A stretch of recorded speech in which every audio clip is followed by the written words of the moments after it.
Okidoki. Silakan Rosma, mainkan. Oke, ini soalnya dibaca Pak atau langsung aja? Langsung aja. Oke, Mungkin soal ya baca dulu lah sama Rosma. Nah, kemudian nanti sisanya temen kamu yang kamu tunjuk yang membaca soal terus jawabannya itu ya. oke siap Pak. Di soalnya pada tanggal 1 Oktober 2021, PT Makmur membuka cabang pertamanya di Kota Lama. Cabang berikutnya akan dibuka tahun depan. Pembukuan dilakukan cabang dan laporan keuangan cabang disusun setiap akhir bulan dan dikirimkan ke kantor pusat.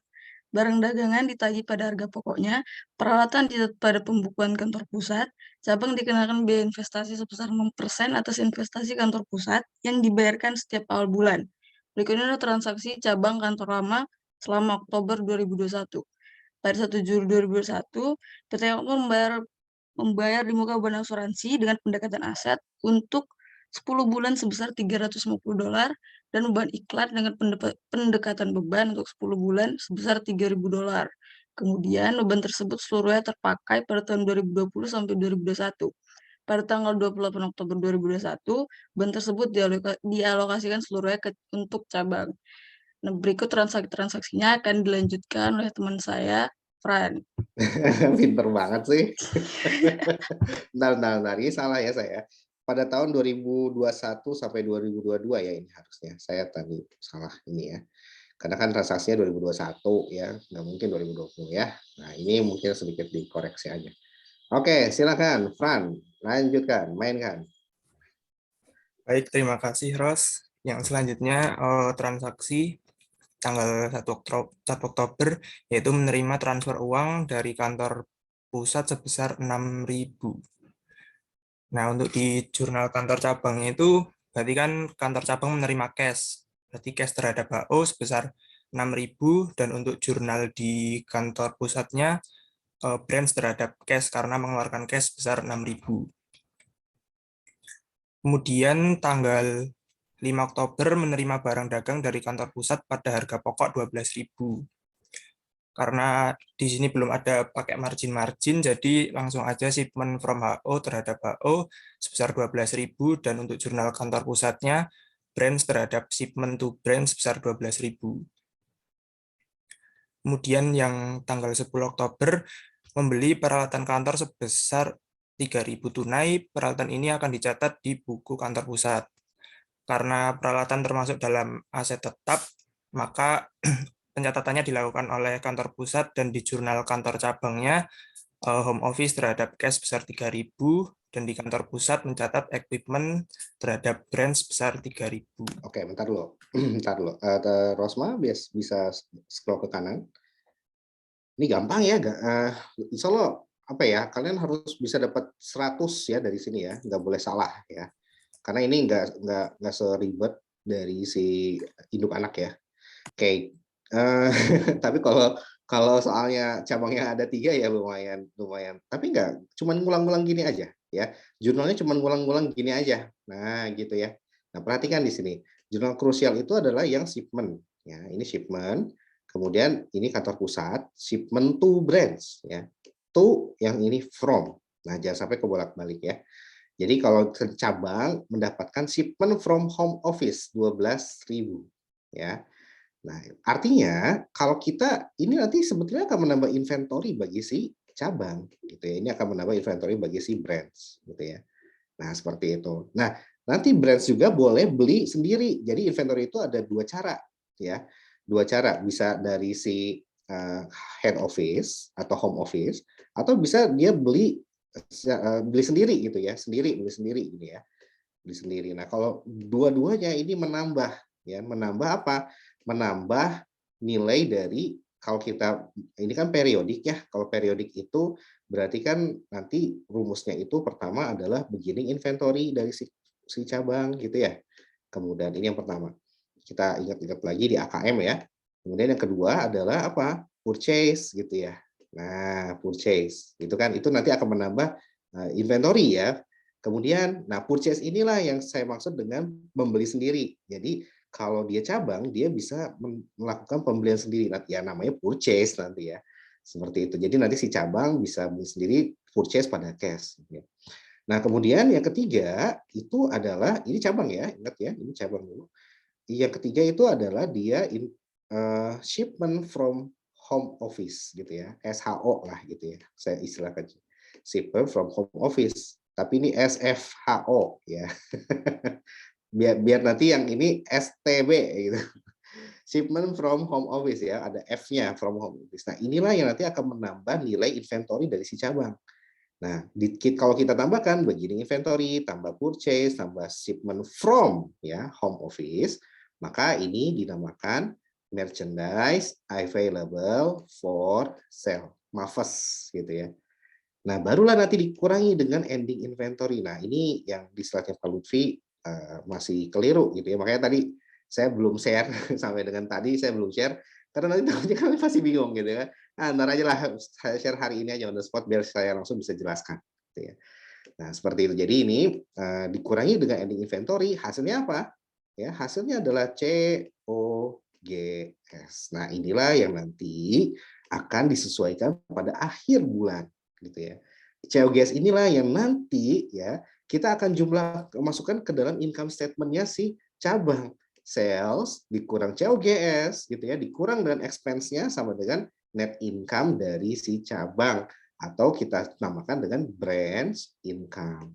Nah, branch income inilah yang nanti akan menambah nilai dari investment in brands bagi si pusat gitu ya. Nah, ini bagi si pusat.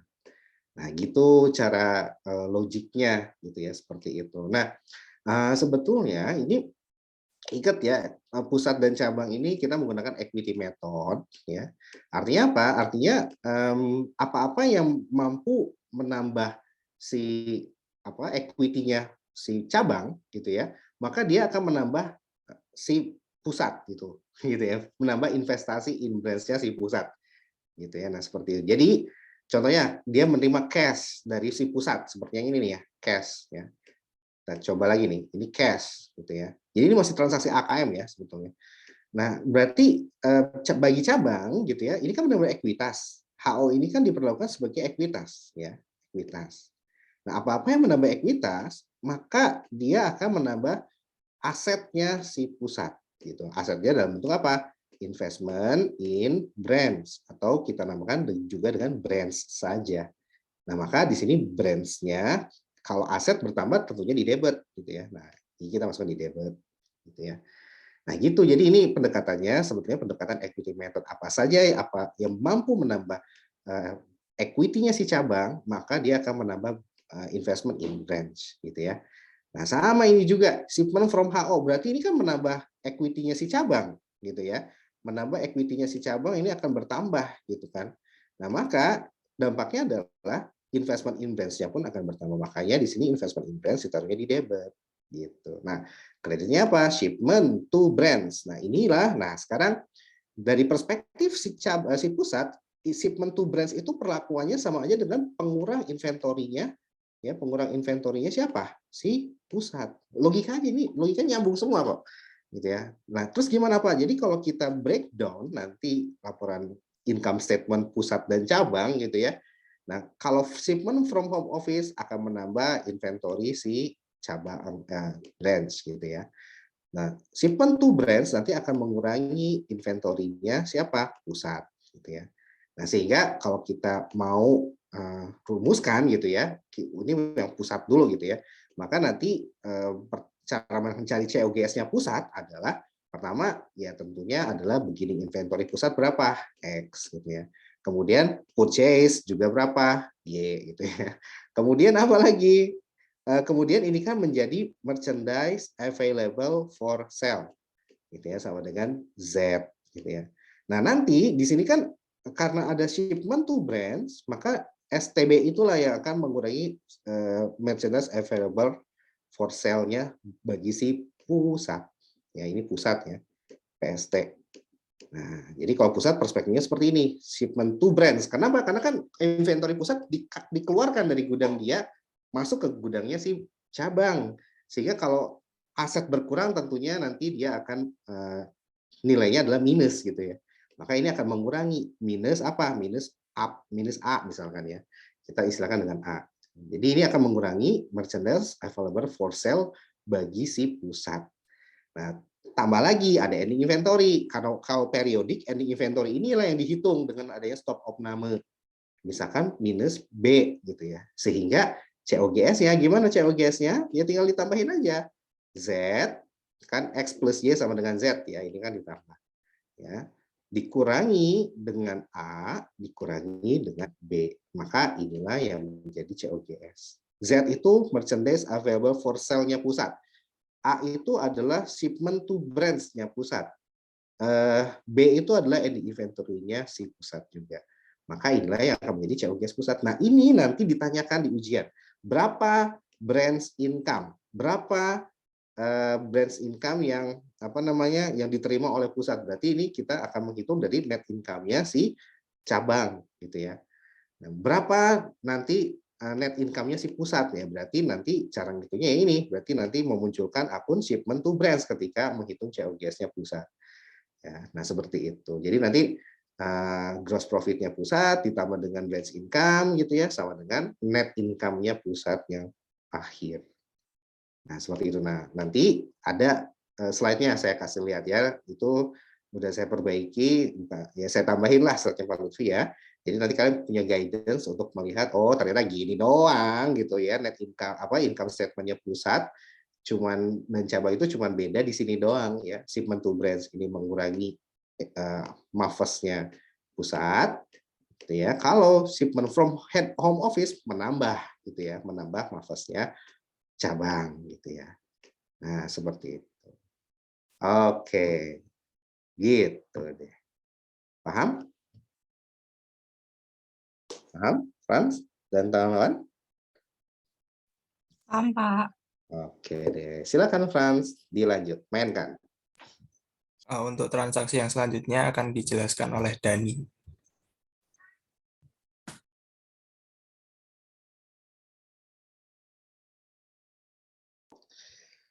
Silakan Dani.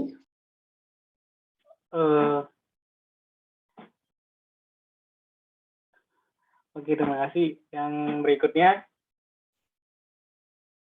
menjual kredit barang dagang seharga 6.500. Nah, itu jurnalnya di kantor cabang tanggal 15 Oktober karena dia menjual secara kredit, yaitu accounts receivable terhadap sales.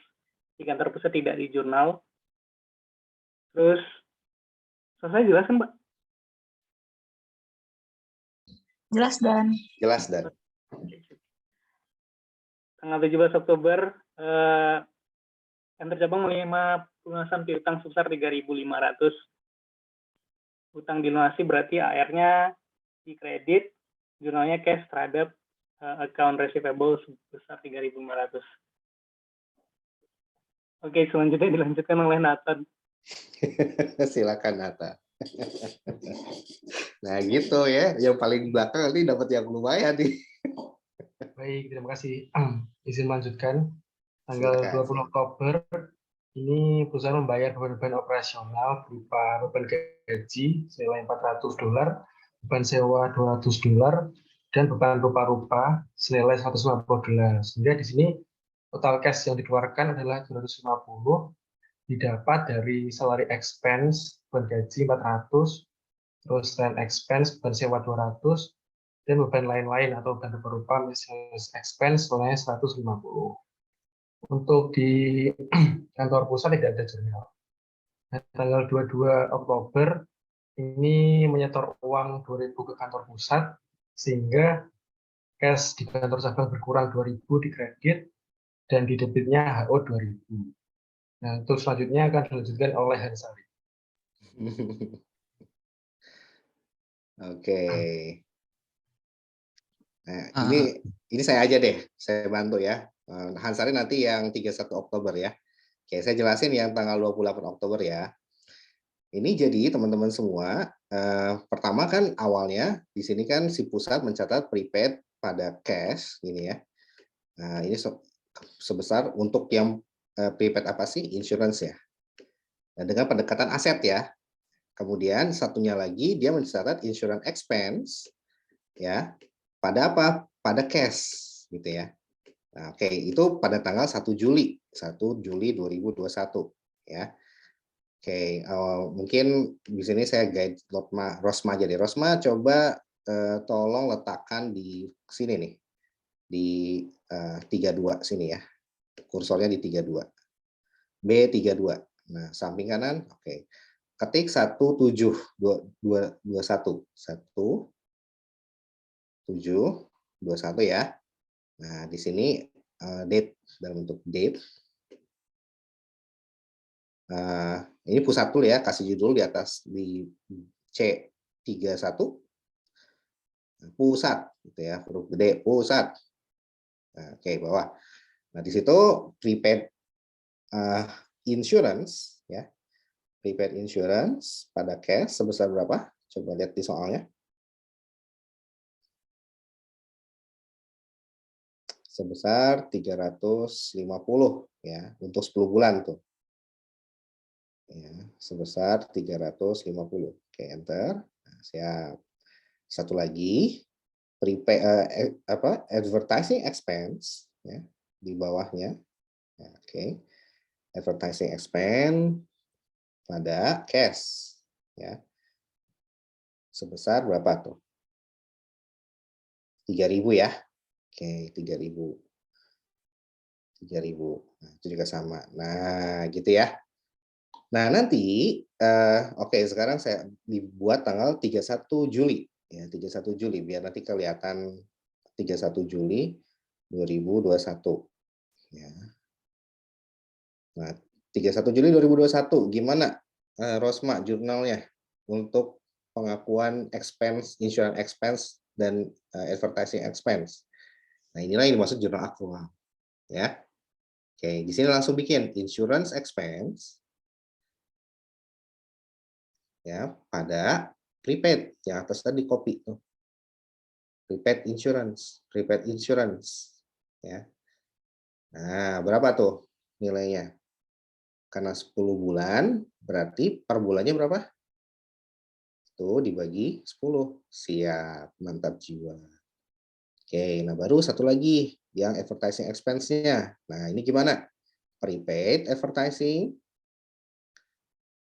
ya, prepaid advertising ada advertising expense ya. Nah, ini berapa nih?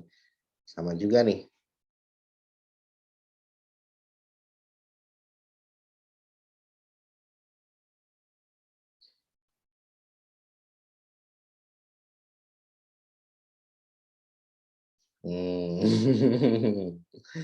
Oke, hati-hati. Udah betul kayak gini jurnalnya?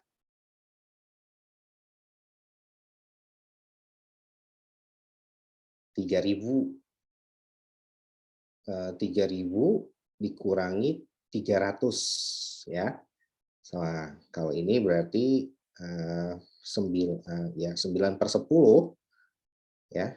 9/10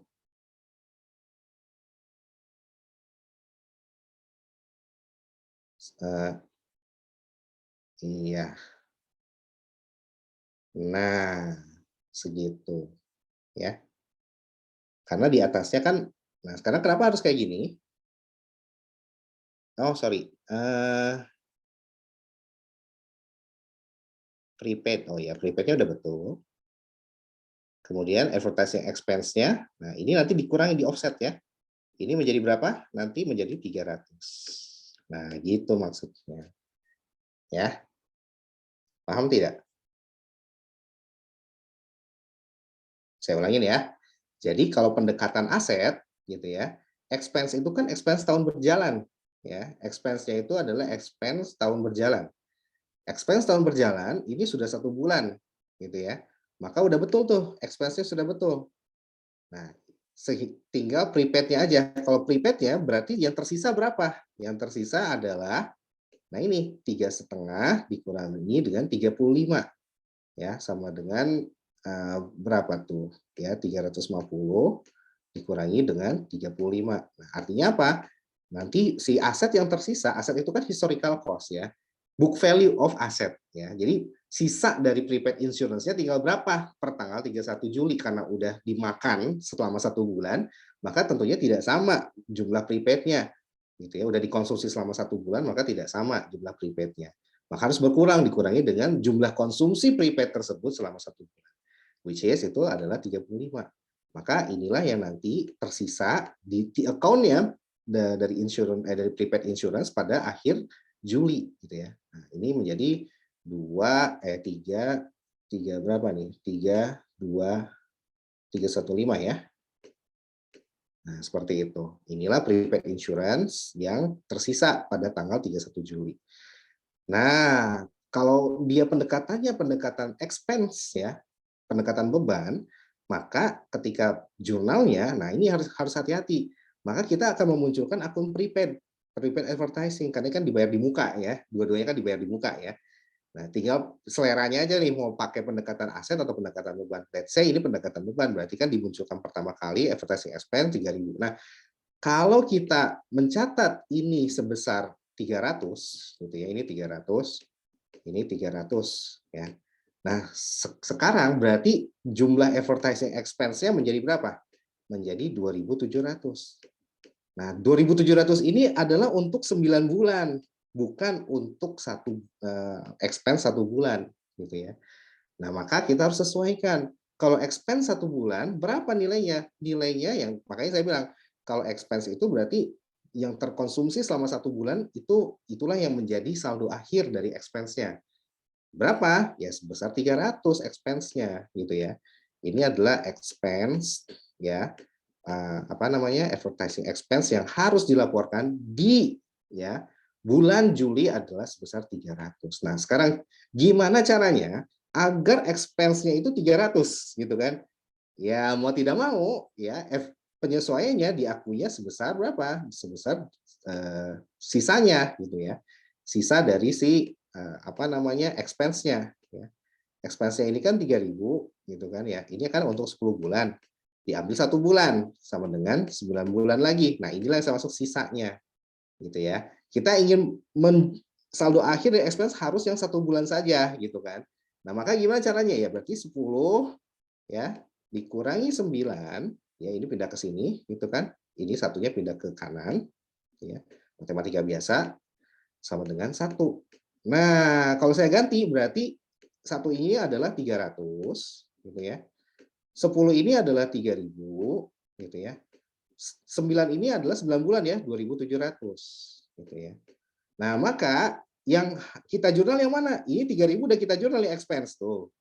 Nah, yang belum apa? Yang belum yang 700. Berarti minus nih, berarti expense-nya ditaruh di kredit. Ya, maka nanti total expense-nya 3.000 dikali 2.700 sama dengan 300. Inilah yang nanti akan muncul di account pada bulan Juli. Di account dari apa? Dari si advertising expense. Nah, itulah yang membedakan antara pendekatan beban sama pendekatan aset. Ini ada di pengantar akuntansi ya. Udah jauh kan? Udah lupa saya. Kalian pasti lupa ya. Makanya saya ingetin lagi. Nah, ini ada di AKM juga. Ini di chapter siklus ya, siklus akuntansi. Nah, gitu maksudnya ya. Nah, sehingga kita bisa tahu tuh. Nah, kalau kayak gitu gimana dong, Pak? Iya. Terus maka perjalanannya di sini. Kenapa di sini advertising expense 300. Jadi kalau menurut saya ini adalah hasil akhirnya. Ya, paham tidak? Jadi gini, berarti kamu buat lagi 31 Juli sekarang ya. 31 Juli. 31 Oktober. 31 Oktober di sini nih, di kursor B41 ya. Coba siapa namanya Rosma bikin. Nah, 31/10/2021. Nah, di situ sekarang kita bikin 2 kali tuh insurance expense pada prepaid sama ya. Nilainya 35 gitu ya.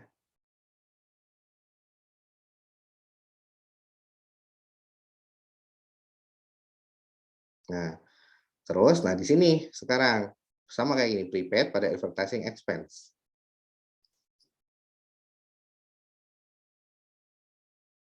Nah, gitu ya. Sekarang berapa nilainya? Berapa nilainya? Ayo. Saya bantu ya. Juli ya. Juli ke Oktober berapa bulan? Juli, Agustus, September, Oktober. 4 ya. Ya, sama dengan dulu deh, sama dengan ya 10 dalam kurung ya, dalam kurung 10 dikurangi dengan akumulasi selama 4 bulan, 4 kurang 4 dan tutup kurung ya, dibagi dengan berapa fractions-nya 10 bulan. Nah, enter dulu deh, enter dulu. Nah, itu koma-komanya dimunculin. Nah, 60% ya. Nah, baru di situ sebelahnya yang 0,6 itu kamu kontrol X pindahkan ke H43.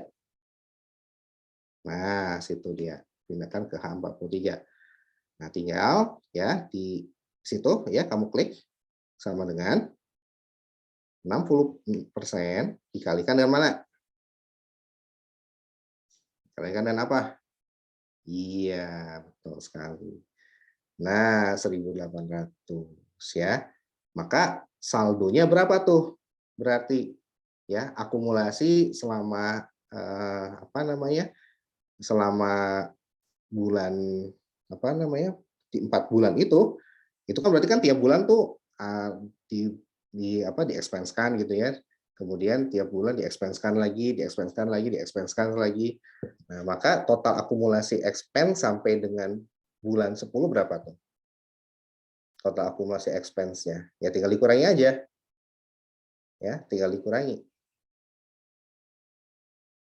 Ya, sok maka dikurangi. Dikurangi 3.000 ya. Dikurangi dengan si advertising expense ini. Sama dengan berapa? Sok di bawah hitung dulu. Sama dengan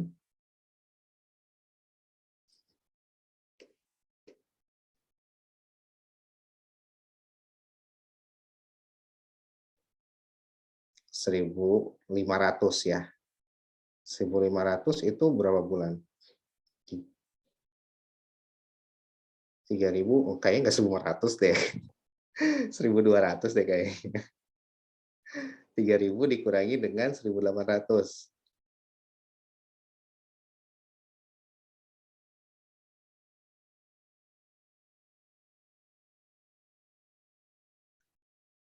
Oke, 1.200 ya. Ya, itu adalah akumulasi expense sampai dengan bulan ke-4, bulan Oktober. Ya, di sini kamu tulis ya, total expense, total sebelah kiri C, ya C kanan. Nah, total advertising expense selama berapa bulan? 4 bulan. 4 bulan. Sama dengan berapa? Nah, sama dengan 1.200. Berarti per bulannya berapa? Ya tinggal dibagi 4 deh, sama dengan 300 ya. Nah, kalau kita mau jurnalnya langsung, maka advertising expense yang dibebankan selama bulan Oktober saja itu adalah 300. Maka ke atas sekarang. Atas lagi. Nah, ke atas lagi. Nah, maka inilah kenapa 300. Itulah dari mana angka 300 berasal ya dari sini. Gitu ya. Jadi kalau kita akumulasikan T-account-nya kan kayak gini, nanti kita bikin T-account ya, advertising expense gitu ya. Ya, berarti nanti di sini ada expense-nya di debit ya. Di debit ya. Ini 1 Juli gitu ya. Ini adalah 3.000 gitu ya. Berarti nanti netnya ya 3.000 di sini saldo ya, saldo dari tanggal 31 Juli itu pasti 300 gitu ya. Nanti saldo tanggal 31 Agustus itu adalah ini saldo akhirnya ya 300 juga. Gitu ya. Kemudian 30 habis Agustus apa 30 September ini 300 juga gitu ya. Nah, barulah nanti advertising expense ini kan tadi ini di pusat ya, ya. Dan pindah kemana? Ke cabang gitu ya. Pindah ke cabang, maka cabang hanya mengakui 1 bulan dong, nggak akumulasi selama 4 bulan ya. Kalau secara penggabungan baru nanti ketahuan akumulasinya. Tapi kan kalau ini si cabang baru dialokasikan untuk membebankan si advertising itu di bulan Oktober. Maka di sini cabang barulah dia mencatat di sini sebesar 300 gitu ya. Nah, that's why di sini seharusnya ya 300 inilah yang akan muncul di advertising expense-nya cabang gitu ya. Maka berapa? Maka ya 300 kan langsung dialokasikan ya dari pusat dipindahin ke cabang gitu ya. Maka 300 inilah yang nanti muncul di debitnya cabang gitu ya. Nah, secara seakumulasi di total nih. Kalau di total berarti pusat udah nyatat dari Juli, Agustus, September. Ini sama dengan berapa? 900. Kalau nanti kan kita kayak seolah-olah konsolidasi ya kalau penggabungan pusat dan cabang. Nanti ini ditambahin nih, 900 ini ditambahin dengan yang punya cabang. Maka total advertising expense sampai bulan Oktober adalah 1.200 gitu ya. Nah, inilah yang dimaksud dengan dari mana angka advertising expense berasal. Ribet ya? Kalau pendekatannya beda, ribet makanya. Kalau pendekatan di sini dua-duanya pendekatannya si pusat pencatatnya ini pendekatan aset gitu ya, dan kemudian advertising-nya juga pendekatan aset, maka ini akan inline. Maka di sini nanti akan lebih mudah nanti pencatatannya gitu ya. Tetap sih nanti si insurance ya advertising expense yang akan muncul di cabang senilai 300 juga. Cuman nanti alur dari atasnya akan lebih enak diikutin gitu maksudnya ya. Berarti nanti kan kalau dia mencatatnya pendekatan aset ini menjadi prepaid insurance, prepaid advertising ya. Nanti di jurnal jurnal penyesuaian setiap akhir bulannya pun ini akan lebih mudah. Ini menjadi insurance expense gitu kan ya. Nah, ini pada si eco insurance advertising expense, ini pada prepaid advertising gitu ya. Berapa besarnya? Bukan 2.700 tapi senilai 300 gitu ya. Nah, ini jadi pendekatannya lebih mudah kalau dengan pendekatan aset. That's why ya di ujian itu semuanya pakai pendekatan aset untuk pencatatan insurance sama advertising. Jadi enggak dipisah-pisah kayak gini ya. Nah, sampai sini dulu bisa dipahami? Kalau kalian ingin mengulangi memahami terkait pendekatan beban ya, nah, untuk pencatatan advertising expense ya nanti silakan ulangi aja ya video ini ya. Karena kalau nanti kita berkutat di sini, toh ini nggak akan keluar nanti di ujian ya. Yang akan keluar itu adalah yang pendekatan aset. Jadi nanti advertisingnya ini pendekatan aset. Oke, coba sekarang kita coba pendekatan aset ya. Oke, sekarang kursornya pindahin ke sini. Oke. Atau bikin dua deh. Nah, kamu copy paste ke sebelah sini ya. Nah, kok yang ini pindahin ke sini, copy paste. Copy paste. Ya. Nah, udah deh tinggal advertising expense-nya diubah menjadi prepaid advertising. Prepaid advertising berapa tuh ya. Nah, ini 3.000 ya. Nah, dan kamu copy juga nih yang tanggal 31 Julinya ya.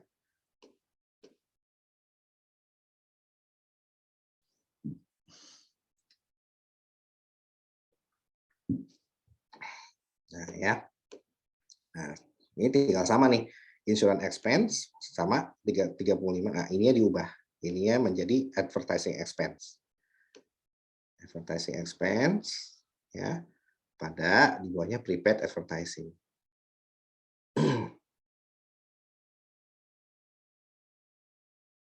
Nah, gitu ya. Nah, sekarang silakan diisi. Insurance expense-nya berapa? Samain aja tuh 35. Sama dengan samping. Sama dengan atas. Nah, sekarang advertising expense-nya sama dengan berapa tuh? Bukan. Sama dengan, ayo berapa? Sama dengan 3.000 dibagi dengan 10. Sama dengan atas ya. Nah, segitu. Sampingnya lagi sama dengan, nah segitu. Nah, kalau di bulan Oktober, maka tanggal bulan Oktober berapa? Itu di Ctrl X dulu, jangan dipindah Ctrl X, pindahkan ke sini. Iya, nah kau copy lagi yang atas ini, copy enggak, yang ini di copy. Nah ya, oke. sampai siap. Gitu dia. Tinggal, berapa tuh yang dibebankan ke cabang? Sama kayak atas. Ya. Nah, gitu. Nah, kalau kayak gini, berarti ini akan lebih mudah. Ya, seperti itu. Nah, ini pendekatan aset. Sehingga nanti yang akan dibebankan ke cabang, ya langsung nih 300. Ya. Tuh, sama dengan yang atas ini, 300 advertising expense. Ya. Nah, yang ini nih. Nah, yang ini. Sehingga apa? Sehingga kalau pendekatannya dua-duanya pendekatan aset, itu akan matching. Gitu ya, akan lebih mudah diikutin. Nah, gitu ya. Oke. Ya, jadi yang dipakai yang ini ya. Yang sebelah sini kalian abaikan saja. Yang sebelah sini. Karena ini campuran ya. Satu aset, satu beban. Ini akan lebih susah diikutin. Nanti di ujian yang keluar itu dua-duanya pendekatan aset. Gitu ya. Oke. Udah mulai panas di otak ya. Oke, tutup dulu deh. Kalau ke bawahnya kan gampang ya. Tutup dulu. Ya. Jadi kesimpulannya yang susah cuma di bagian tadi prepare-preparean ya. Cuman kalau pakai pendekatan aset insya Allah akan lebih. Karena memang di ujian juga nanti dua-duanya pakai pendekatan aset sehingga apa namanya ya kalian cukup memperhatikan yang asetnya aja yang tadi terakhir aja ya. Dari mana angka 300 itu berasal ya. Oke. Gimana nih? Udah mulai ini mau dikipas-kipas dulu ini ya kepalanya. Ini masih banyak, tenang aja ya. Oke deh, kita kayaknya kalian perlu break tapi nanti setelah saya jelasin dulu ya. Setelah saya jelasin terkait dengan masalah khusus ya, masalah khusus ya. Jadi nanti, oke kita mulai. Masalah khusus, ini sebenarnya cuma dikit ya masalah. Nah, jadi saya pengen jelaskan dari sini dulu. Tadi kan kita udah masuk ya ke Excel-nya. Nah, itu baru satu cabang ya. Baru satu cabang. Nah, di sini oh ini salah nih private advertising ini masih belum diubah ya. Oke. Nah, yang betul yang ini ya. Nah, kalau eliminasinya gimana? Nah, eliminasinya jadi ini Pak Lutfi keliru ya. Ini salah. Ya, jadi ini sudah saya bikin. Seharusnya menambah merchandise available for sale dan inventory harus mengurangi nilai COGS. Ya, nanti saya kasih yang betulnya kayak gimana? Yang betulnya yang ada di samping ini. Nah, ini kayak gini ya. Jadi kalau brands itu nanti setelah melalui proses jurnal AKM ya, AKM yang banyak ini, kita bikin dulu ke income statement brand sama home office, pusat sama cabang. Ya, jadi jurnal AKM ini nanti menghasilkan net income statement baik pusat maupun ini cabang ya, cabang maupun pusat ya. Nah, seperti itu. Nah, income statement-nya kayak gimana? Income statement-nya yang ini keliru ya. Pakai yang seperti ini. Sorry. Nah, yang ini nih. Jadi income statement brands-nya kayak gimana? Income statement brands di sini udah ada ya. Nanti ini sama aja, semuanya pasti kayak gini. Ya. Jadi ada sales, ada COGS, beginning inventory ya, COGS itu kita cari dulu ya, dari beginning inventory ditambah dengan purchase, ditambah dengan shipment dari from office, dari home office. Nah, ini menjadi COGAS ya. Kemudian atau bisa juga di sini COGAS nanti ditambah dengan shipment from home office itu juga boleh ya, itu masalah. Meletakkan aja lah, itu bisa bebas ya seperti itu karena tidak menyalahi konsepnya. Nah, baru ending inventory ini akan mengurangi COGAS ya. Nah, maka COGS-nya ya 130 dikurang dengan 30 sama dengan 100 ya. Nah, gross profit-nya tinggal 125 dikurang dengan 100 sama dengan 25.000. Nah, ada expense kan yang tadi ditanggung ya, yang tadi ada di jurnalnya banyak gitu kan ya. Nah, masukkan ke expense ini gitu kan. Nah, barulah dapat net income. Nah, net income inilah yang nanti akan menjadi branch income gitu ya. Nah, seperti itu. Izin Pak, kurang satu orang Rizky Dimas karena mengikuti acara PIPTK. Oke, tetap ya, tetap saya absenin ya insya Allah. Karena mewakili kampus, tapi dia wajib dengerin rekaman. Nah, tetap saya absenkan ya. Kalau mungkin dosen lain punya kebijakan dialfakan, kalau saya tidak. Ya. Insya Allah tetap yang saya anggap masuk karena itu acara mewakili kampus dan resmi. Ya, oke, siap. Oke, nanti saya absenkan, tapi tolong diingetin ya. Tolong diingetin. Ya, sekali lagi kita masuk ke sini. Nah, barulah dari situ konsepnya ya, dari sales ditambah dengan branch income, ya. Nah, kita hitung COGS-nya lagi nih, COGS-nya. Jadi sebetulnya konsentrasi dari fokus dari si akuntansi pusat dan cabang itu berada pada income statement ini doang. Hasil akhirnya ini doang. Ya, jadi nanti ujung-ujungnya berapa net income cabang? Ya 5.000. Berapa net income pusat? Nah, ini gitu ya. Nah, kita coba turunkan. Dari 18.000 ditambah 300.000 ini menjadi masih income ya. Sebenarnya branch income ini bisa menambah karena dia fokusnya ke penjualan inventory, maka dia bisa dijadikan satu dengan pendapatan sales-nya si pusat ya. Jadi ini posisinya kalau nanti kalian lihat gitu ya di laporan keuangan ya ICBP misalkan ya. Ini kadang ada emiten itu yang memasukkan branch income itu sebagai order income. Kadang ada yang menjadi part of sales. Nah, itu bebas lah ya.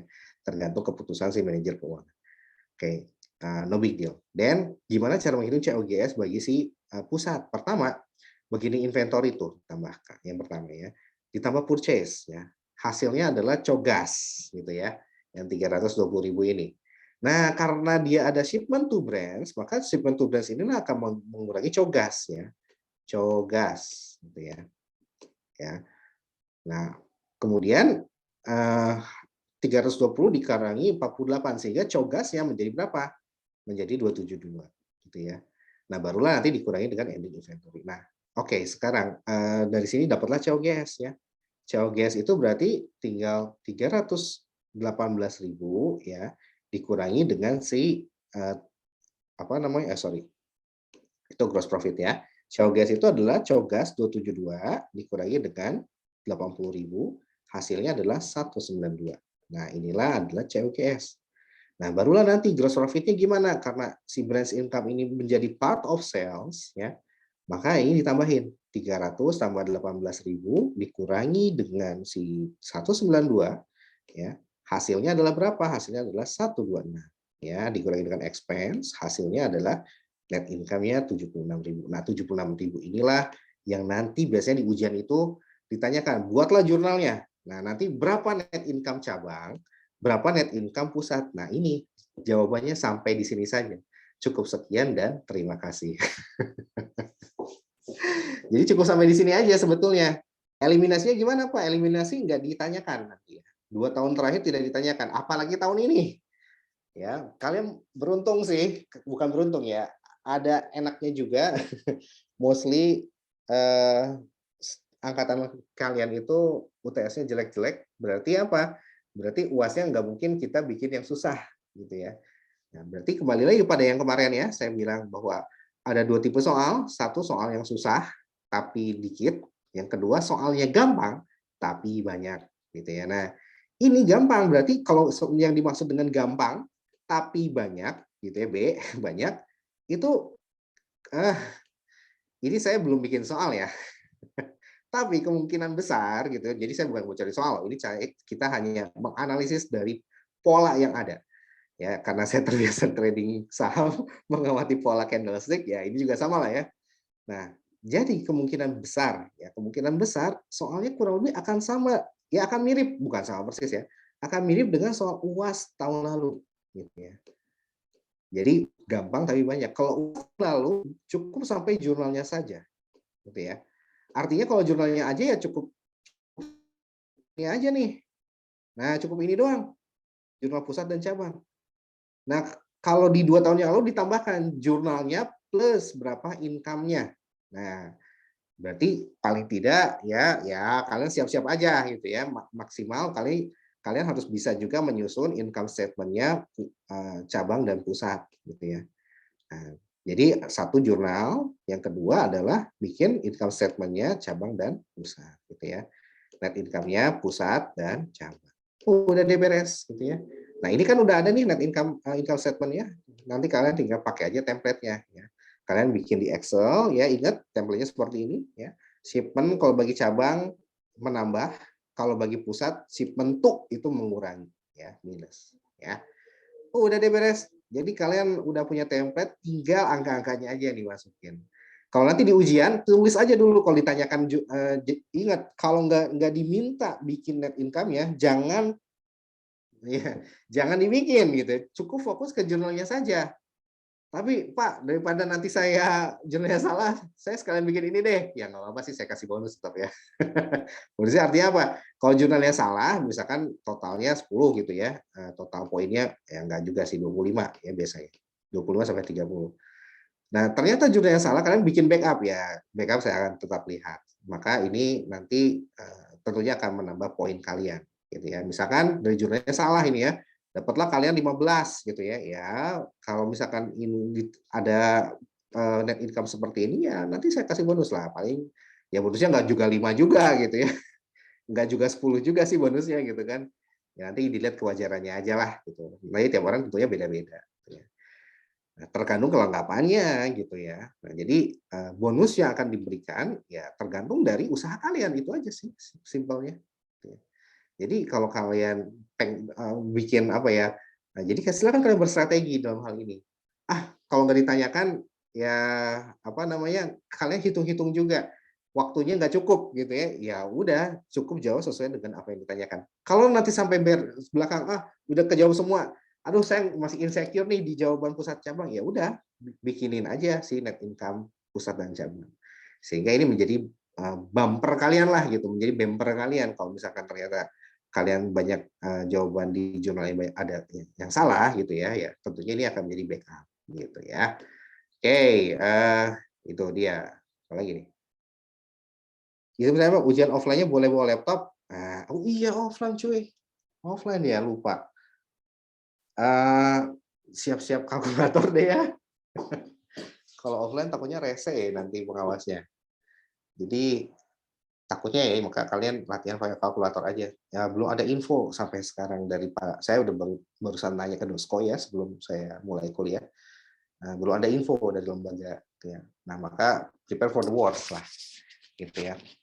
Kan open book. Saya nggak tahu harus open book lah. Masa iya sih? Enggak. Tapi kalau close book gimana? Aduh saya nggak tahu deh. Nanti saya tanya ke Pak Dosko ya. Mudah-mudahan sih saya harapannya open book, open laptop ya. Jadi kalian bisa enak. Karena kalau close book kasihan, nanti percuma deh. Kita bingung gitu ya. Ya mudah-mudahan insya Allah kita rancang untuk open book ya. Jadi kalian bisa bawa laptop. Nah, kalaupun tidak, kalian siap-siap aja pakai kalkulator ya. Kalau open book harusnya boleh buka laptop ya kalau open book. Oke. Nah itu dia ya. Jadi ini adalah kuncinya ya. Kalau nanti kalian open book ya, siapkan aja template Excel-nya untuk hitung jurnal ya, sama untuk hitung income statement-nya. Oke, nah sekarang saya masuk ke sini. Nah, ketika ada transfer kas, ini saya cepat aja ya. Jam 12.09. Mana ya? Pas saya langsung bahas yang ini kali ya, biar lebih enak. Udah deh, saya konsepnya dulu ya. Nanti saya jelaskan konsepnya. Jadi nanti kalau kalian mendengarkan rekaman, paling tidak kan ada PPT, kalian ada sedikit penjelasan dari saya. Walaupun nanti saya akan masuk ke sini ya. Oke, kita mulai. Saya minum dulu deh.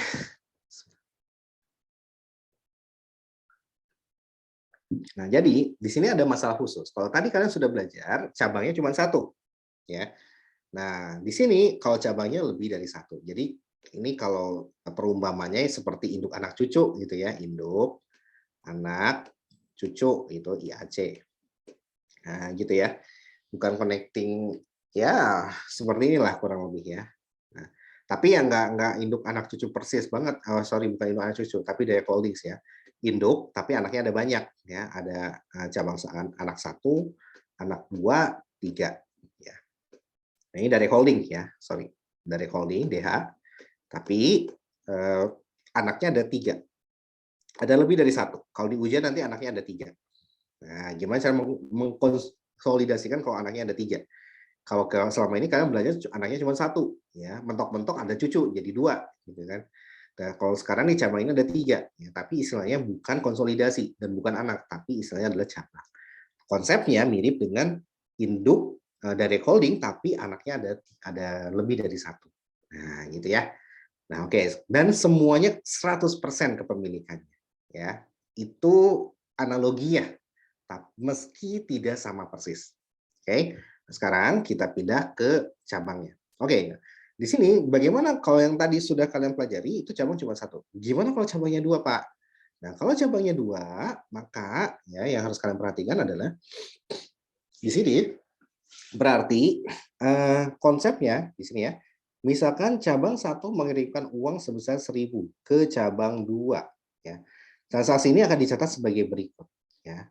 Jadi cabang 1, C1 ngirimin duit ke cabang 2, gitu ya, C2.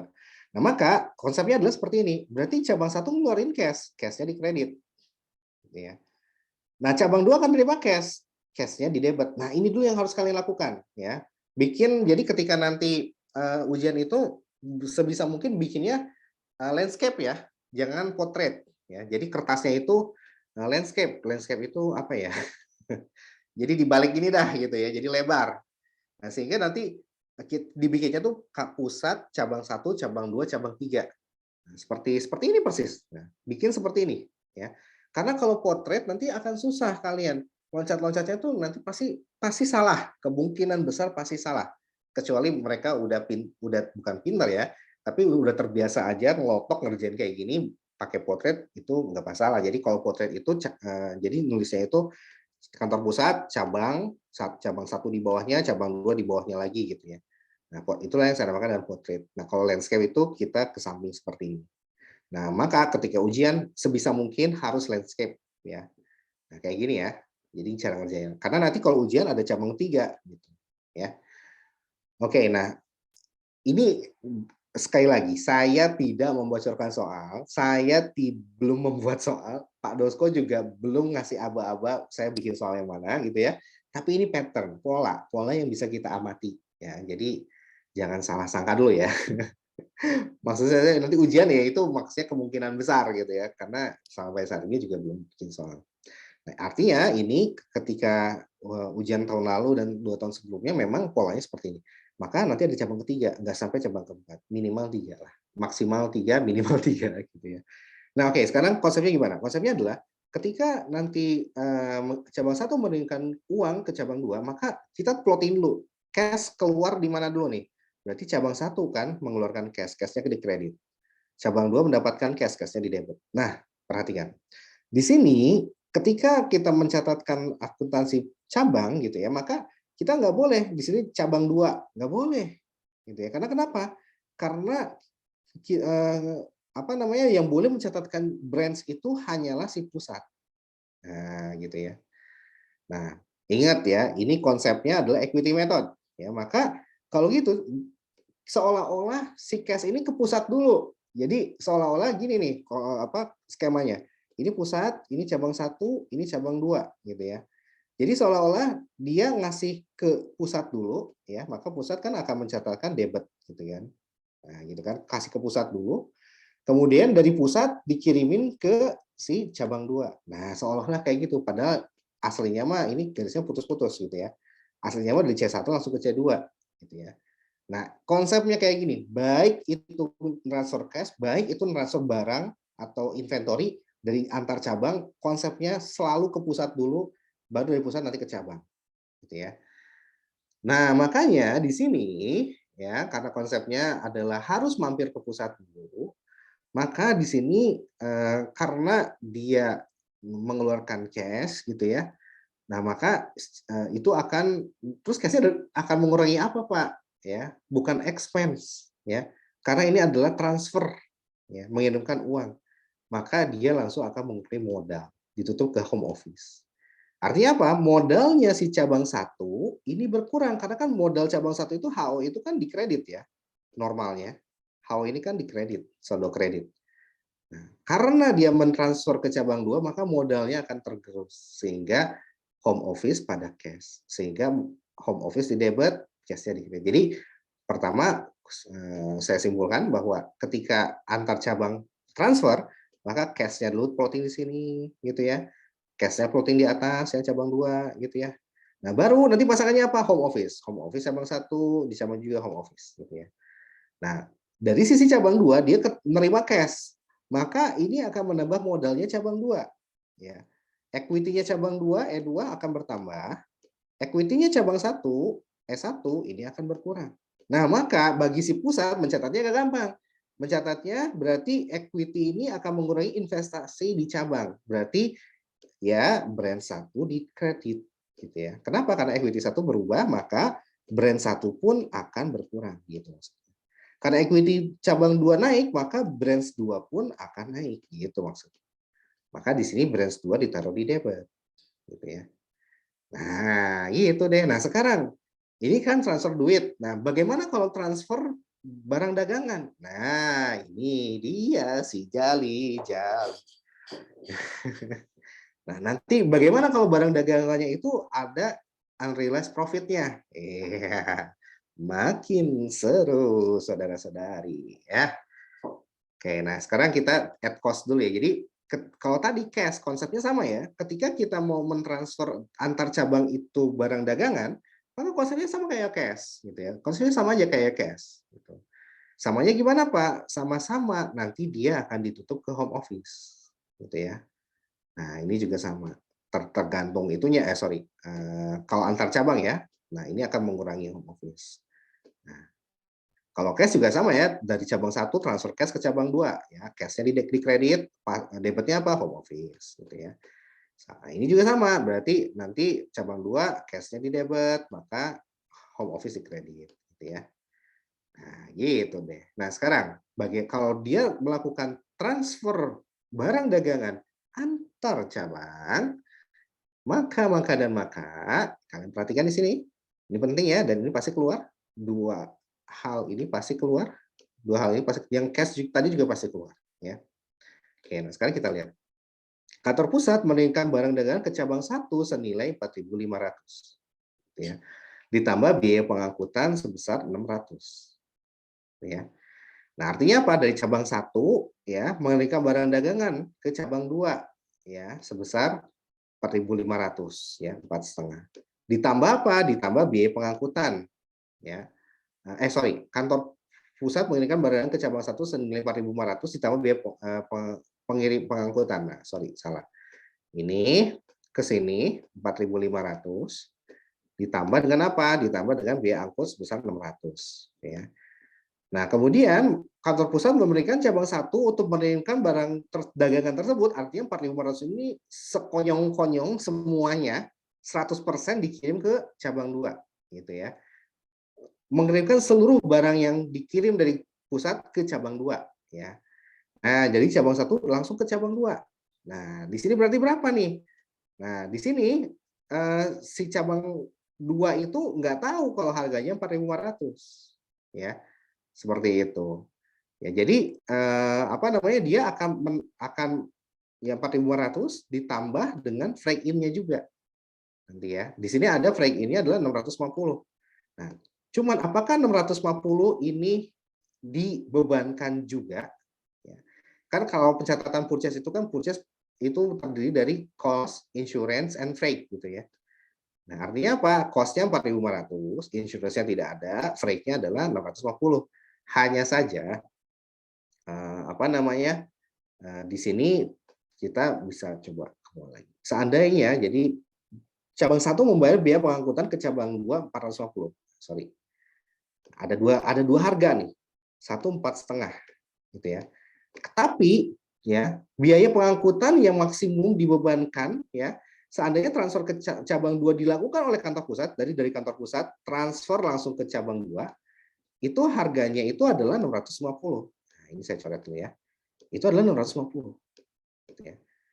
Nah, sekarang kita lihat. Berarti kalau kita transfernya ngetengan, pusat ke cabang 1, dari cabang 1 ke cabang 2, maka total biaya freight in-nya adalah 600 ditambah dengan 4,5. 1.050. Tapi kalau ditransfer langsung dari pusat ke cabang 2, itu adalah 6,5. Nah, Berarti ada dua harga di sini, ada dua break in. Yang dipakai yang mana? Berdasarkan PSAK 14 dan juga PSAK berapa ini tes saya lupa. Nanti kalian saya yang namanya transfer seperti ini yang boleh hanyalah apa namanya sesuai dengan harga wajarnya. Itu kalau kata PSAK. Harga wajarnya berapa? Harga wajarnya maka apakah wajar dari 1050 ini ataukah yang bawah yang wajar? Nah, kita lihat yang wajar adalah dari pusat kalau langsung ke cabang 2 itu berapa. Nah, maka patokannya adalah 650. Ya. Maka inilah yang menjadi harga wajar dari si break in-nya. Ya. Nah, karena kenapa Pak bukannya sah-sah saja dari pusat ke cabang, cabang ke ini sah, tetapi itu bisa menjadi judgment dari si manajer keuangan, which is itu cuma akal-akalan aja, agar apa? Agar bisa menghasilkan net income, gitu ya, bisa menghasilkan net income, ya bisa dinaik turunkan, bisa kecil, bisa naik gitu ya. Nah, untuk memagari ya agar tidak langsung bebas ya lepas ya si manajer keuangan itu enggak ya cuman akal bulus saja, maka PSAK memagari gitu ya. Maka yang dilihat adalah nilai wajar ketika pusat ke cabang itu berapa biaya angkutnya. Nah, itulah yang dijadikan patokan. Nah, sehingga apa? Maksimum threshold-nya adalah 650. Ini yang menjadi nilai wajarnya. Maka yang dibebankan tidak bisa sebesar totalnya 1050 ini. Haruslah 650. Tapi Pak udah dikeluarkan bukan? Betul. Yang sudah dikeluarkan berapa? Maka tinggal selisihnya. Yang sudah dikeluarkan kan 1050. Berarti ada loss di sini. Selisihnya adalah berapa? 400. Nah, 400 inilah yang menjadi loss, yang menjadi excess freight. Nah, itu ya. Oke, sekali lagi saya jelaskan. Jadi kesimpulannya adalah kalau transfernya bertahap dari pusat ke cabang ke cabang gitu ya, akan ada break in 2 kali dari pusat ke cabang 1 600, dari cabang 1 ke cabang 2 4,5. Nah, kita menggunakan prinsip kewajaran harga ya. Kalau dari situ maka kalau dari pusat langsung ke cabang 2 itu berapa? Ternyata 6,5 ya. Nah, inilah yang menjadi patokan kewajaran harga ongkos angkutnya 6,5 ini. Sehingga apa? Total biaya yang sudah dikeluarkan 1050. Maka yang bisa dibebankan sebagai break in bagi cabang secara total gitu ya itu hanyalah 650 ya bagi cabang 2 ya. Nah, maka 650 inilah yang nanti dibebankan oleh cabang 2. Maka total sisanya kemana? Sisanya adalah 400 ya. 1050 dikurangi 650 sama dengan 400. Nah, 400 inilah menjadi loss bagi siapa? Bagi si pusat. Karena apa? Karena pusat nggak pandai melakukan manajemen laba, ya, tidak pandai melakukan manajemen dari si COG inventorinya. Kenapa nggak langsung pusat ke cabang aja? Nah, itu maksudnya. Kan itu lebih murah. Nah, maka ya lu tanggunglah 400 itu. Nah, gitu ya. Nah, sekarang berarti ada kemungkinan juga bahwa total ongkos angkutnya itu di bawah 650.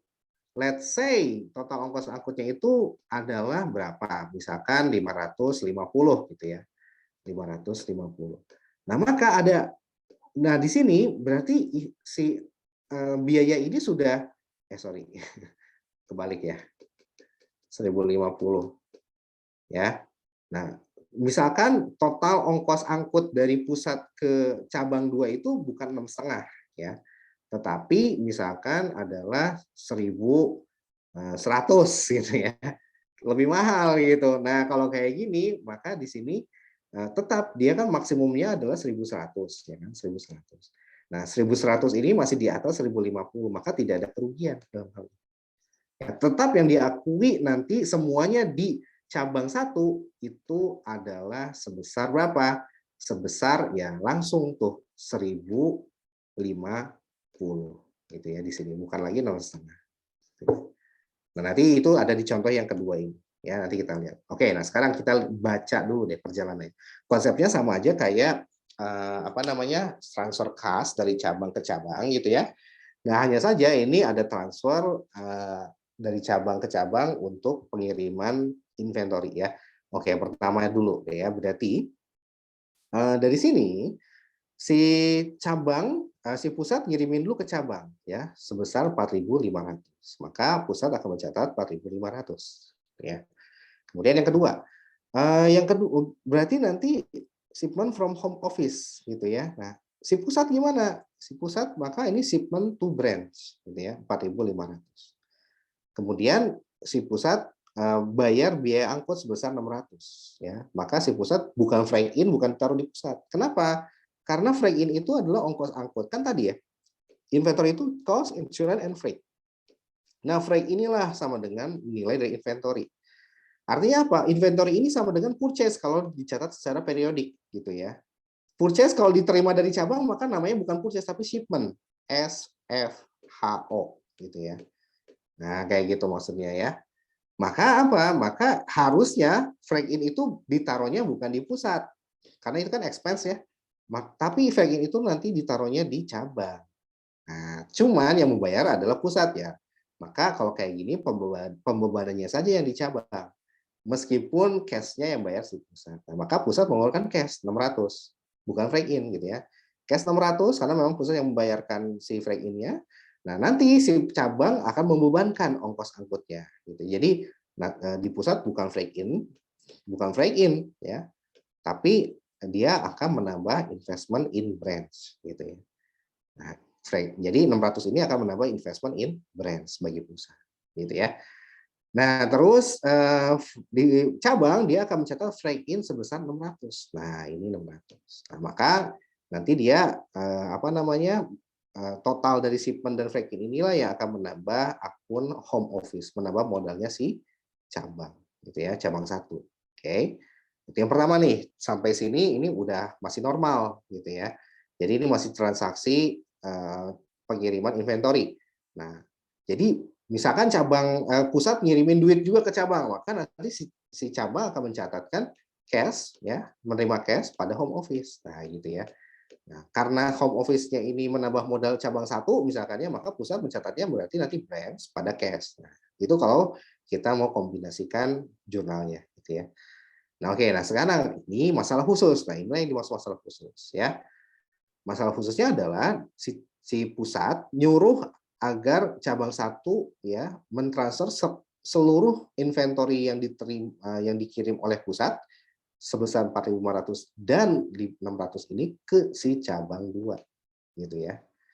Nah, maka yang harus dilakukan adalah ingat di sini mengirimkan barang dagangan maka 100%.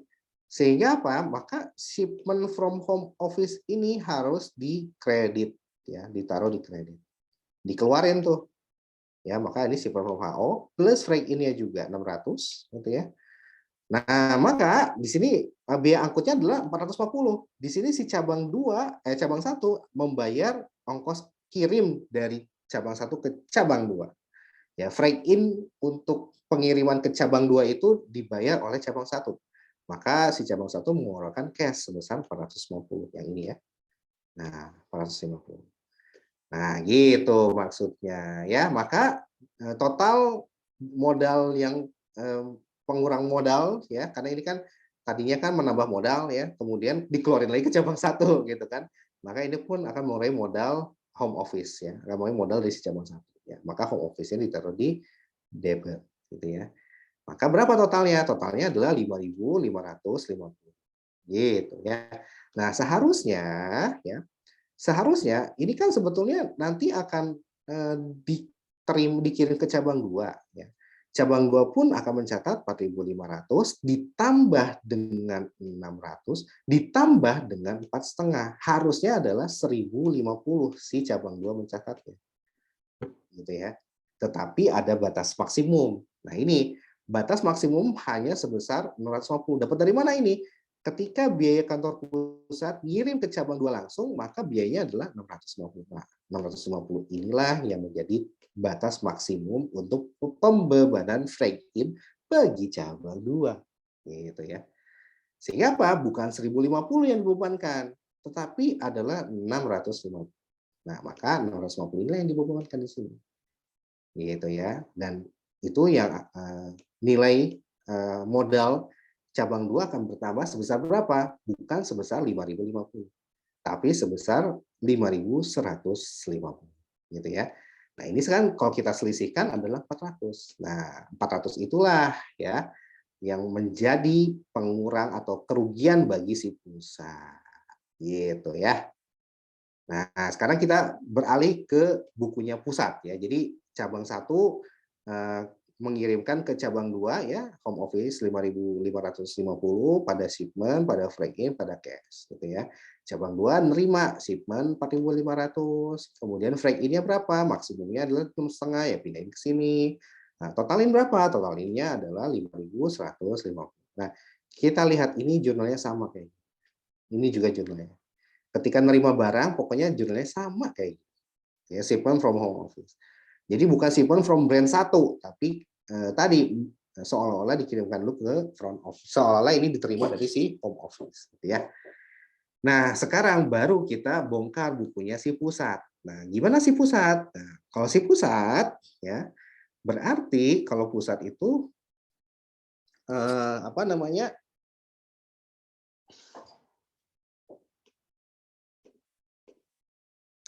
Berarti kalau pusat, nah ini ya, perhatikan di sini ya. Berarti kuncinya adalah di sini dulu ya. Saya biasa pakai yang home office-nya dulu deh yang kita mainkan gitu ya. Nah, yang paling gampang ya. Home office-nya cabang 1 kan berkurang 5.550. Home office di cabang 2 berkurang 5.150. Artinya apa? Equity cabang 1 itu berkurang ya. Maka brand 1 pun akan berkurang gitu ya, B1. Nah, kemudian di sini equity cabang 2 ini akan bertambah. Maka branch 2 pun akan bertambah gitu ya. Nah, udah deh, branch 2 bertambah berapa? 5.150. Branch 1 berkurang berapa? 5.550. Selisihnya adalah kerugian. Inilah yang dinamakan dengan excess freight on inter branch ya. Oh, udah deh beres, satu jurnal beres ya. Ini jurnal si pusat. Nah, ada satu lagi jurnal yang harus dibuat, yaitu apa? Shipment to branch-nya ini. Ya, nah ini berarti shipment to branch-nya itu kita lihat di sini ya, bahwa di sini shipment apa namanya? To branch 1 ya, ini kan shipment to branch 1 ini berkurang gitu ya. Maka diganti dengan shipment to branch 2 ya, senilai cost-nya gitu ya. Jadi shipment to branch 1-nya dihapus, maka ini pindah ke debit. Nah, baru dimunculkan shipment to branch 2-nya sebesar 4.500 sehingga menjadi matching tuh ya. Shipment from home office ya. Berarti kan si branch 2 mencatat shipment from home office di debit. Berarti si pusatnya shipment to branch 2 di kredit gitu ya. Nah, sebaliknya shipment from home office bagi si cabang 1 itu dihapus ya. Nah, itu berkurang, maka lawannya adalah shipment to brand 1 di debit gitu ya. Nah, seperti itu. Jadi intinya adalah bikin dulu yang jurnal home office-nya gitu ya. Nanti selisihnya adalah excess. Nah, excess freight. Nah, baru nanti apa namanya? Bikin kita menghapus si shipment-nya shipment to brand 1-nya yang misalkan yang ini kan brand 1 yang atas ini kita hapus gitu ya. Maka ditaruh di kredit, ditaruh di debit. Nah, kemudian kita munculkan, kita ganti dengan shipment to branch 2. Nah, inilah yang taruh di kredit. Udah deh gitu doang. Ya. Nah, oke, jadi kesimpulannya adalah bikin dulu yang home office, kemudian baru shipment-nya dihapus ya. Nilainya cuma 4.500 senilai dengan yang atas ini. Ya udah, tinggal dihapus aja. Pokoknya awalnya brand 1 4.500 berarti ketika dihapus ya brand 1-nya harus dihapus, ditaruh di debit. Kalau nanti diubah, misalkan ini branch 2 gitu ya. Kemudian ini branch 2, ini branch 1 gitu ya. Nah, kalian jangan kebolak-balik ya. Maka di sini yang dihapus branch 2 di debit, baru branch 1 di kredit. Itu kalau saya balik ya soalnya. Maksudnya adalah si pusat ngirim ke cabang 2 dulu, nanti cabang 2 ngirim ke cabang 1. Iya. Ini kalau dibolak-balik ini biasanya pada salah nih ya. Cuman ya intinya adalah kalau di soal ujian biasanya nggak bolak-balik gitu. Tapi biasanya gitu ya, cabang 1 sama cabang 2 itu dikasih nama. Cabang 1 let's say cabang Bogor, cabang 2 let's say cabang Depok gitu ya. Nah, jadi biar nggak bolak-balik ya. Nah, itu teman-teman semua. Sampai sini dulu ada yang tanyakan. Ini ketika contoh satu ini ketika kasusnya adalah pengiriman antar cabang, ya, di mana semua inventory cabang itu dikirimkan semua ke cabang yang lainnya. Nah, bagaimana kalau inventorinya ini nggak semuanya dikirimkan ke cabang yang lain, gitu ya? Nggak semua dari 4.500 ini dikirim ke cabang 2. Ya, suka-suka si home office aja, bisa 10%, lu kirimin deh ke cabang 2 10%. Ya udah, berarti ini semua nanti yang bawa ini 10%-nya aja yang dikeluarkan. Nah, ini juga nanti sama 10%-nya doang. Gitu ya. Tinggal dikali aja dengan 10% semuanya. 10% kali 4,5, 10% kali 600, 10% kali ya tergantung ya. Tergantung ongkos kirimnya berapa ya. Kalau ongkos kirimnya kemungkinan tetap sama gitu ya, tetap sama. Ya. Seperti itu. Oke.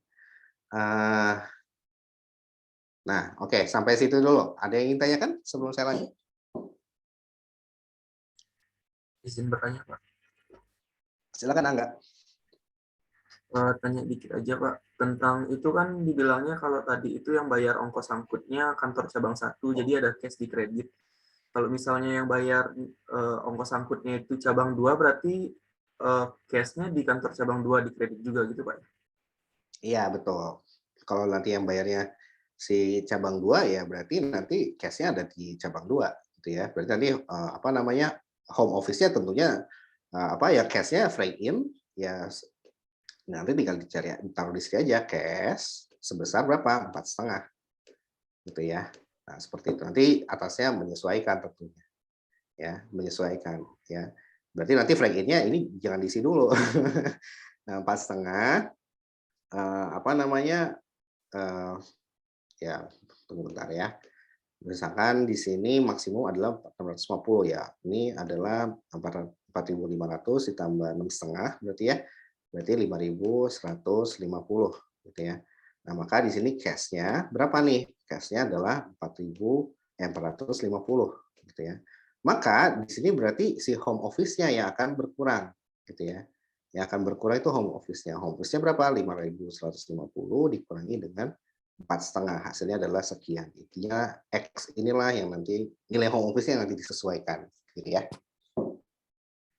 Pak, berarti kalau misalnya cabang 2-nya yang bayar, kita sesuai nilai home office-nya, begitu ya, Pak ya? Betul. Nilai home office-nya. Terima kasih, Pak. Oke, sama-sama. Nah, tapi jangan ke arah sana dulu ya. Karena soalnya kemungkinan besar nggak dari tahun ke tahun, 2 tahun terakhir selalu yang bayar itu cabang 1. Selalu kayak gini polanya. Polanya selalu seperti ini. Gitu ya. Nah, jadi seperti itu. Jadi kalian harus pahami dulu yang ini. Kalau misalkan nanti ternyata, tapi insya Allah kalau soal ujian kemungkinan besar kalau 2 tahun berturut-turut itu 2 tahun sebelumnya itu selalu kok skemanya kayak gini, persis kayak gini. Hanya angka-angkanya aja nanti berubah, gitu ya. Tapi kalau nanti nggak usah nanti deh ya. Kemungkinan besar ya tetap akan seperti ini juga gitu. Ya. Artinya apa? Kalian kalau pengen iseng gitu ya, Pak gimana kalau nanti si yang bayar itu adalah kantor cabang 2 gitu ya. Nah, itu silakan nanti di setting di home office-nya nanti disesuaikan. Berarti ini juga tidak ada cash di sini ya. Berarti ini nanti home office-nya akan berkurang juga menjadi 5.150. Nah, gitu deh. Ya cukup bermain di sini aja sebetulnya ya. Jadi nanti bagaimana dampaknya dengan si eksesnya? Nah, silakan kalian pikirkan ya. Itu kalau si cabang 2 yang bayar gitu ya, cabang 2 yang bayar. Cuman saya kayaknya nggak akan sampai sejauh itu karena saya pengen stick ke sini dulu ya, karena nanti itu kalau kalian udah paham ini baru boleh seperti Angga tadi, boleh kalian mencoba-coba jurnalnya gimana dampak ke jurnal si kantor pusatnya. Silakan dicoba ya, gitu. Kalau kalian udah ngerti ini dulu.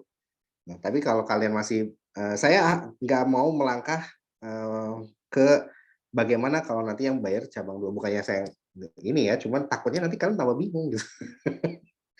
Nanti jadi kemana-mana gitu. Aduh, saya nggak ingin lah nanti daripada nggak fokus, mendingan kita perkuat di sini dulu. Oke, kita perkuat di sini dulu. Oke, jadi silakan nanti bagi teman-teman yang sudah memahami contoh satu ini, coba ya kalau nanti cash-nya itu yang bayar adalah cabang 2, ya bagaimana dampak ke si pencatatan di kantor pusatnya. Kalau shipment-nya insya Allah tetap, shipment-nya tetap. Tapi komposisi branch, Excel sama branch inilah yang nanti akan berubah. Silakan kalian pelajari. Ya. Oke, nah sekarang saya nggak mau memperpanjang ke situ dulu, nanti silakan kalian explore sendiri ya.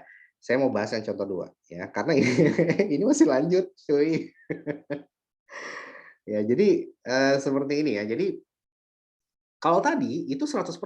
Nah, bagaimana kalau dia cuman 20% yang ditransfer dari cabang 1 ke cabang 2? Nah, maka semuanya dikali 20%. 20% dikali dengan 4.500, 20% dikali freight in-nya juga gitu ya. Nah, tinggal masalah si cash-nya ini gitu. Nah, cash-nya ini besarnya berapa? Nggak dikali 10, nggak kali 20%. Ya, tergantung kan freight in itu tergantung dari gram ya, kilogram. Ya, tentunya kalau 10% kan gramnya makin dikit. Artinya apa? Artinya ongkos angkutnya pun akan menjadi semakin turun gitu maksudnya. Kalau kita mau real betul-betul real gitu ya, maka kita akan melihat bahwa shipment from home office ini berapa kilogram ya. Freight in itu dibayar per kilogram ya. Nah, itu kalau mau kasus nyata ya. Nah, seperti itu. Bahkan kalau dia perusahaannya besar sih bukan ini udah tontonan gitu hitungannya ya. Nah, tapi memang ongkos angkutnya per kilogram. Nah, nanti tentunya ketika diambil 10% pun ya, maka 10% itu nanti 10% dari si kilogram total shipment from home office. Let's say misalkan ini 100 kilogram gitu ya. Nah, yang ditransfer ke cabang 2 cuma 10%, berarti 10% dikali 100 kg sama dengan berapa? 10 kg. Nah, 10 kg inilah yang nanti harus kalian hitung dengan berapa biaya per kilogramnya gitu ya. Misalkan ongkos angkut per kilogramnya adalah kalau pakai JNE adalah 10.000 gitu ya. Ya, ini kalau antar Jabodetabek gitu. Nah, maka ya senilai ya maka freight in yang nanti dibayar oleh cabang 1 ya sebesar 10 kilo dikalikan dengan 10.000 per kilogram. Sama dengan berapa? 100.000. Nah, kurang lebih seperti itu nanti bentuk soal kalau dimodifikasi. Ya. Tapi ya dari tahun ke tahun itu selalu aja udah langsung net, udah langsung diketahui berapa nilai rupiah dari ongkos angkutnya. Nah, seperti yang contoh 2 ini. Nah, kita baca contoh 2 ya. Tapi kalau mau logika, maka logikanya ya dilihat dulu berapa kilogram total shipment yang diterima dari kantor pusat ya, yang diterima oleh cabang 1 dari kantor pusat. Nah, terus misalkan ada 10% yang ditransfer dari cabang 1 ke cabang 2, maka ongkos angkutnya pun mengikuti. Berarti tinggal 10% dikalikan dengan jumlah kilogramnya, 10 kilogram, nah tinggal dikalikan dengan ongkos angkutnya per kilogram. Nah, itulah yang menjadi cash yang dibayar oleh si cabang 1 ya. Nah, nanti cabang 2 mencatatnya berapa? Nah, nanti dihitung dulu ya, ya berapa ongkos angkut ya dari si pusat ke cabang 2. Nah, nanti diketahui ongkos angkutnya berapa per 12.000 per kilogram misalkan kayak gitu. Ya berarti kalian tinggal kasih 10 kilo, itu adalah batas maksimum threshold-nya. Gitu ya. Kalau misalkan ongkos angkutnya ada 8.000, ya berarti nanti 8.000 dikasih 10 kilo. 8 ya sama dengan berapa? 80.000 rupiah gitu ya. Nah, itu maksimum threshold-nya. Maka nanti yang akan dibebankan menjadi freight in bagi cabang 2 tentunya tidak lagi sebesar 10.000 dikali 10 kilo, tapi 10 kilo dikali dengan 8.000 per kilo gitu ya. Itu bentuk modifikasi ya, tapi apa namanya, modifikasinya bukan. Itu ketika dari ke cabang 2 gitu ya. Nah, bisa nanti bagaimana Pak kalau nanti yang bayarnya cabang 2 tapi kilogram aja yang diketahui sama harga ongkos angkut per kilo antar kotanya aja gitu ya. Nah, itu kalian kombinasi dan menggunakan logiknya. Tapi insya Allah untuk soal ujian nggak akan sampai sejauh itu ya, biasanya akan seperti contoh 1 dan contoh 2. Oke, kita lihat contoh 2. Contoh 2, barang dagangan satu adalah 200.000, margin 25%. Nah, price profit. Saat membayar biaya 3.000 ya. Kemudian kantor pusat memerintahkan cabang 1 30% tersebut ke cabang 2. Artinya 30 ke cabang 2. gitu ya. 20% dikali shipment, 30% in, gitu ya. Cabang 1 total ongkos angkut yang dibayarkan ke cabang 2 adalah 1.000. Normalnya kalau dari kantor pusat ke cabang 2 gitu ya. Nah, artinya apa? Artinya total biayanya dulu dihitung gitu ya. Total biayanya dulu dihitung nih berapa persen ya, dikalikan semuanya ini ditambah freight in-nya. Nah, itulah total dari nanti kita hitung dulu berapa total freight in-nya gitu. Apakah masih di atas threshold atau di bawah threshold 2.000 ini. Kalau dia di bawah threshold maka bisa dibebankan seluruhnya. Nah, ini di bawah threshold. Ya, tapi kalau dia di atas threshold maka yang hanya boleh dibebankan hanyalah sebesar 2.000-nya saja. Oke, kita bahas di sini ya. Nah, di sini udah melibatkan lebih kompleks lagi. Kalau tadi tidak ada unrealized profit gitu ya. Jadi ini udah melibatkan intercompany profit transactions. Jadi jika transfer dari pusat ke cabang itu ada margin gitu. Ada margin sebesar 2% ya. Cara pencatatannya gitu ya. Nah, maka kita konsepnya adalah seperti ini. Konsepnya ketika dikirim barang ke cabang lain di atas harga perolehannya, di atas harga kosnya, maka caranya adalah pertama ya, si pusat mengirim ke shipment to brands gitu ya. Nah, di sini 1.000. Dan nagih ke cabang itu 20% di atas harga perolehan. Artinya apa? Di sini si pusat akan mencatat unrealized IT inventory profit sebesar 2.000 gitu ya. Nah, 20% dikalikan dengan 10.000, hasilnya adalah 2.000 gitu ya. Maka di sini totalnya berarti ditutup ke brands. Gitu ya. Jadi nanti si cabang kan nggak tahu gitu ya. Cabang tahunya itu shipment from home office itu udah totally 10 dan 12 menjadi 12.000. Nah, artinya apa? Artinya di sini dalam shipment from home office ini sudah termasuk unrealized profit ya. Sudah termasuk intercompany profit ya, senilai berapa? 20% dikalikan dengan 10.000. Artinya apa? 12.000 ini sudah including profit, berarti sudah 120% gitu ya. Nah, berarti kita tahu nih, oh ini 120%, berarti harga kosnya berapa? Ya tinggal 100 dibagi dengan 120 dikalikan dengan si 12.000 gitu ya. Hasilnya adalah 10.000. Nah, bisa dengan cara seperti itu. Nah, oke, kalau kita implementasikan di di sini gitu ya, di soal ini, maka yang harus kita lakukan adalah seperti apa, Pak? Yang harus kita lakukan adalah, nah ini dia si jali-jali ya. Ini baru soal. Oke, kita baca. Pertama, berarti ketika pusat ngirim ke cabang 1, cost-nya adalah 200.000. Plus unrealized profit sebesar 25%. 20% dikalikan dengan 200.000. Berapa? 50.000. Gitu ya. Ya, sama dengan 50.000. Nah, ini dia ya. Nah, maka di sini kita bikin dulu nih pusat dulu nih. Pusat shipment to brand 1, ngirimin barang ke brand 1, 200.000. Plus unrealized profit atau UP ya, brand yang berkaitan dengan brand 1 sama dengan 20% dikali 200.000 sama dengan 50.000. Nah, dan pusat ya, dia bayar biaya angkut sebesar 3.000 ya. Nah, berarti cash 3.000 gitu ya. Oke, berarti totalnya semuanya berapa? 253, ini akan menambah investment in brand 1. Nah, maka si brand 1 dia akan shipment from home office sebesar 200 tambah 50.000, 250.000. Nah, gini ya. Nah, maka freight in-nya berapa? Freight in-nya yang yang mencatat sebagai freight in adalah si brand 1 sebesar 3.000 ya. Sama dengan cash yang dibayarkan oleh perusahaan, gitu ya. Nah, di sini baru seru nih ya. Ketika si pusat menyuruh cabang 1 ngirimin ke cabang 2 dan tidak 100%, di sini dikirim 30%. Maka ya dalam transaksi intercompany inventory ini sudah including unrealized profit-nya juga, gitu maksudnya. Artinya dalam shipment from home office di cabang 2 ini udah termasuk 25% ini, gitu ya. Nah, oke, sekarang gimana caranya, Pak? Caranya adalah gampang aja sih.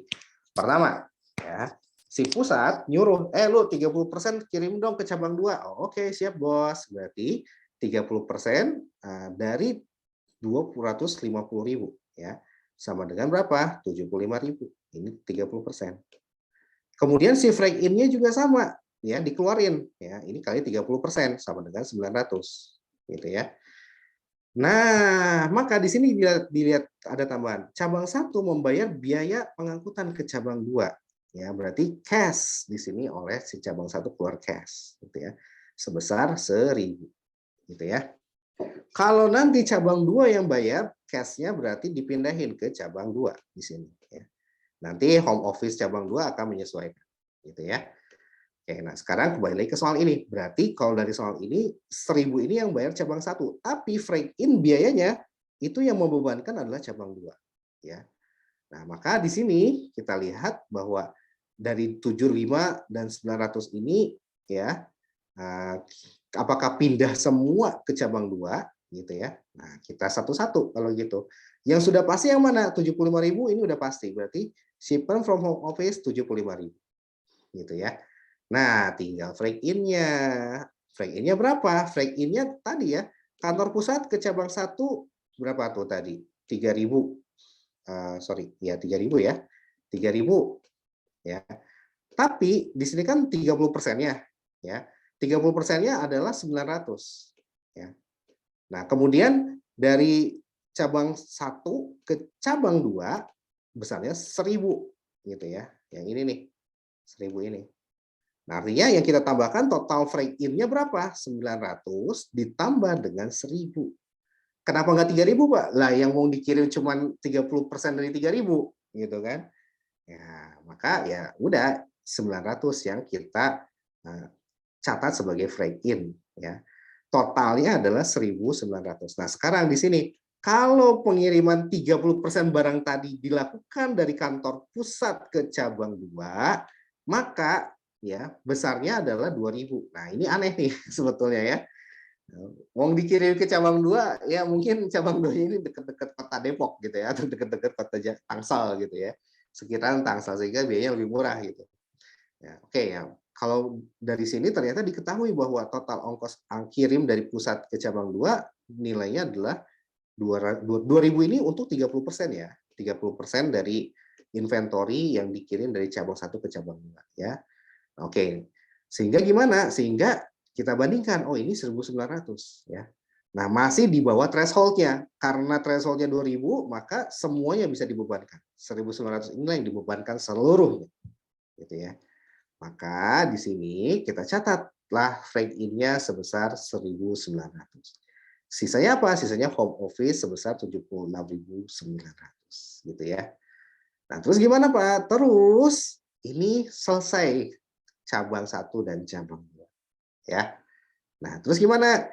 Terus gimana dengan kantor pusatnya? Nah, kalau kantor pusat ingat gampang aja, home office-nya dulu nih yang kita kunci ya, home office-nya, kemudian ini home office-nya gitu ya. Nah, ya udah nih, berarti brand 1 ya berkurang ya. Sorry. Kok langsung equity 1 berkurang ya. Karena home office-nya kan di debit ya, normalnya adalah di kredit. Maka brand 1 pun akan berkurang. Di sini equity 2 nambah, maka brands 2 pun akan nambah gitu ya. Maka gimana jurnalnya? Brands 2 di debit, brands 1 di kredit sebesar 76.900, sama ya besarnya. Karena sama maka tidak ada loss ya. Tidak ada gain juga gitu ya. Oke, nah kemudian yang kedua, tadi kan kita cara yang atas ini kan shipment dihapus ya. Maka shipment yang dihapus senilai apa? Senilai cost-nya. Nah, karena awalnya itu kan shipment to brand 1, maka ini harus dihapus. Maka ini taruh di kredit. Ini kan kredit ya, sorry.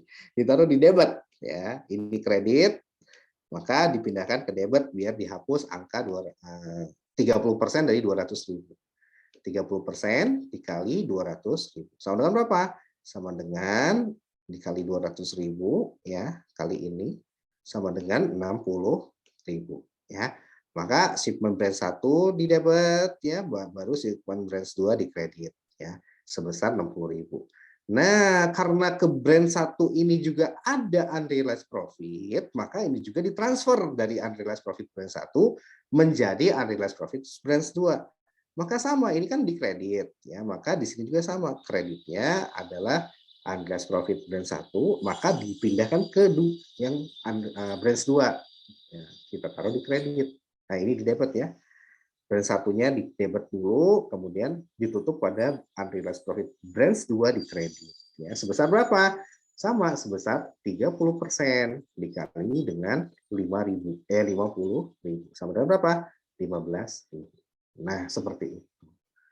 Ya, jadi itu adalah prosesnya ya. Prosesnya ketika transfer antar cabangnya itu ada unrealized profit, maka semuanya juga ikut. Artinya apa? Kesimpulannya adalah ini semua ya ditransfer gitu ya, tinggal dibalik aja gitu. Ya, kalau saya home office-nya dulu itu terkait dengan branch, nanti kalau ternyata ada selisih itulah akan menjadi loss gitu ya. Nah, terus barulah nanti di sini gitu ya, shipment-nya kita hapus, unrealized profit brand satunya juga kita hapus ya, kita pindahkan ke brand 2. Nah, gitu. Nah, jadi kalau di atas kalau melibatkan unrealized profit, maka ada jurnal tambahan. Yaitu jurnal apa? Untuk mentransfer dari unrealized profit dari brand 1 ke brand 2. Senilai apa? Senilai persentase barang yang dikirim dari brand 1 ke brand 2. Dalam hal ini adalah 30%. Ya. Oke. Lanjut lagi. Tinggal 3 menit lagi. Nah, terus gimana Pak ujung-ujungnya? Ujung-ujungnya adalah seperti ini. Aduh, saya nggak sempat nih ya nerangin yang lain. Oke, ya, jadi ujung-ujungnya adalah seperti apa? Ujungnya adalah nanti ya semuanya apa namanya? Ketika kita sudah ini kan langsung di skip ya kalau di slide valuasi ya. Nah, jadi yang slide yang ini ya. Ini kalau kalian baca ini pasti bingung gitu ya. Nah, maka saya coba minta bantuan dosen lain gitu. Ada nggak sih yang udah diiniin gitu ya? Nah, saya minta bantuan dosen lain, Pak Taufik, untuk, tapi ini saya sedikit modifikasi juga ya, untuk membreakdown PPT-nya Pak Lutfi. Nah, dapatlah seperti ini. Nah, ini jalan ceritanya ya. Kalau di slide-nya Pak Lutfi ini langsung di skip. Saya yakin kalian pasti bingung gitu ya. Ya, maka nanti ini sebagai suplemen ya, sebagai suplemen. Karena kalau saya harus merubah slide ini lama lagi gitu ya. Ya udahlah, mendingan kalian baca ini aja. Ya, jadi cara membacanya adalah jadi untuk alur proses secara lengkap, jadi belum selesai sebetulnya ya. Ketika materi khusus itu sebetulnya hanya melibatkan sampai dengan si brand 1 ke brand 2 dan itu melibatkan unrealized profit. Itu doang. Itu the ultimate goals-nya. Gitu ya. Itu the ultimate goals-nya. Itu ada di soal ujian. Nah, nih di ujian ini ya. Pengiriman uang. Nah, di sini memerintahkan cabang mengirimkan sebagian barang ke cabang lain. Ya, di sini ada apa namanya? Ada marginnya. Nah, di sini ada marginnya. Jadi pengiriman barang dari pusat ke cabang ada margin, ada unrealized profit, gitu ya. Nah, kemudian ini nyambung lagi nih atas pengiriman pada tanggal 1 ya, nomor 1 ini, set ke bawah gitu ya. Sorry, ini bukan nomor ya, ini tanggalnya 1, 2, ini 15, ini 20, ini adalah 31, ini juga 31 ya. Nanti kalian, ini saya kasih apa namanya Excelnya ke kalian, nanti coba kalau Pak Riki Rizky belum buat ya, insya Allah nanti saya buat lah ya minggu depan. Ya, saya nunggu dulu sampai Jumat ini Pak Riki buat gak nih? Kalau dia nggak buat ya udahlah, mau tidak mau nanti saya bikin via YouTube saya. Oke, tapi biasanya dia buat sih. Oke, kita tunggu aja. Kalau nggak buat, nanti kalian kasih tahu saya aja via PIC, Pak Riki belum buat, nanti saya buatin video untuk pembahasan soal ujian ini ya. Oke, karena kalau kita bahas sekarang kan nggak semua. Nah, oke, jadi dari sini kalau soal ujian kita lihat pengiriman barang dari pusat ke cabang ini seperti ini, ya. Nah, nomor 1 gitu kan, ini ada margin, berarti ada unrealized profit. Kemudian nanti pembelian peralatan ini kan udah tadi ya udah dijelasin kalau peralatan yang mencatat adalah si cabang bisa pusat, bisa cabang. Equipment-nya dicatat di pusat seluruhnya ya. Tapi pembeliannya boleh dilakukan di cabang juga boleh, di pusat juga boleh, gitu ya. Artinya kas yang keluar bisa dicatat di pusat, bisa dicatat di cabang. Tapi kalau semua equipment-nya itu dicatatnya di pooling di pusat, ya seperti itu. Meskipun nanti yang menggunakan cabang, maka nanti cabang kebagian depresiasinya saja. Gitu ya. Nah ini normalnya. Ya, tapi boleh nggak Pak si cabang diizinkan untuk mencatat equipment? Boleh, asal di soal dikasih tahu, gitu ya. Kalau di soal dikasih tahu bahwa semua pencatatan equipment peralatan dicatat di pusat, maka nanti cabang hanya bayar cash-nya aja, ya. Pada home office berarti ya nanti ya. Semua equipment nanti dicatatnya di pusat, gitu ya. Oke, nah sekarang kalau untuk ujian tahun kemarin ini semuanya dilakukan di pusat equipment, so tidak ada problem, oke. Maka di sini kalian bisa lihat tuh equipment pada cash, kemudian equipment ke Brand Solo, kemudian equipment langsung ke Brand Solo. Nah, nanti di Brand Solo home office ya, karena dia membayar di sini kan di sini ada sebagian peralatan ini bayar di pusat ya. Kalau di pusat berarti equipment pada cash. Cash-nya dikeluarkan di pusat 28.800. Nah, di sini cabang Solo dan Surabaya membeli peralatan juga, tapi pakai modalnya mereka. Ya, berarti nanti di sini cash-nya ditaruh di cabang yang Solo sama cabang yang Surabaya, gitu ya. Pada home office ya. Maka nanti si cabang akan kasih tahu, ini gue udah beli peralatan nih ya. Si pusat akan mencatat equipment pada Brand Solo, equipment pada Brand Surabaya, gitu ya. Nah, kemudian di sini nih ketika ternyata di tanggal 15 gitu ya, maka dikirim antar cabang ya, dari cabang Bandung ya dikirim ke cabang Solo. Ya, kemudian dari cabang dari cabang Bandung dikirim ke Surabaya dan dari cabang Solo juga dikirim ke cabang Surabaya. Nah, maka di sini ada dua nih, cabang Bandung ke Surabaya, cabang Solo ke Surabaya, gitu ya. Nah, maka nanti di Surabaya akan menerima dari dua pihak, dari cabang Bandung sama cabang Solo, gitu ya. Nah, kemudian pada dasarnya prinsipnya sama aja kayak yang tadi sudah saya jelaskan, ya. Nah, di sini terlibat adanya unrealized profit ya.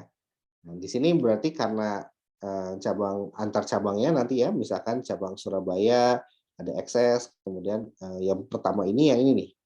Di sini karena pengiriman dari pusat ke cabang melibatkan margin ya, tidak at cost, maka nanti marginnya ya tergantung kepada ya berapa persen ya yang dikirimkan dari pusat ke cabang-cabang lainnya, gitu ya. Nah, di sini kita lihat nih, cabang penerima Bandung 20%, gitu ya. Nah, sedangkan di sini cabang Bandung suruh ngirim ke Surabaya. Nah, artinya marginnya berapa? Marginnya yang dipakai adalah 20%. Ya, seperti itu. Nah, persentase barang dari pusat yang dikirimkan adalah 20%. Artinya apa? 20% dikali nanti dengan si total total shipment ya yang diterima dari shipment from HO yang diterima oleh cabang bank. Nah, 90 juta ya. Nah, di sini baru nanti yang ditransfer oleh cabang cabang Bandung, di sini kan shipment from HO-nya 360 ya.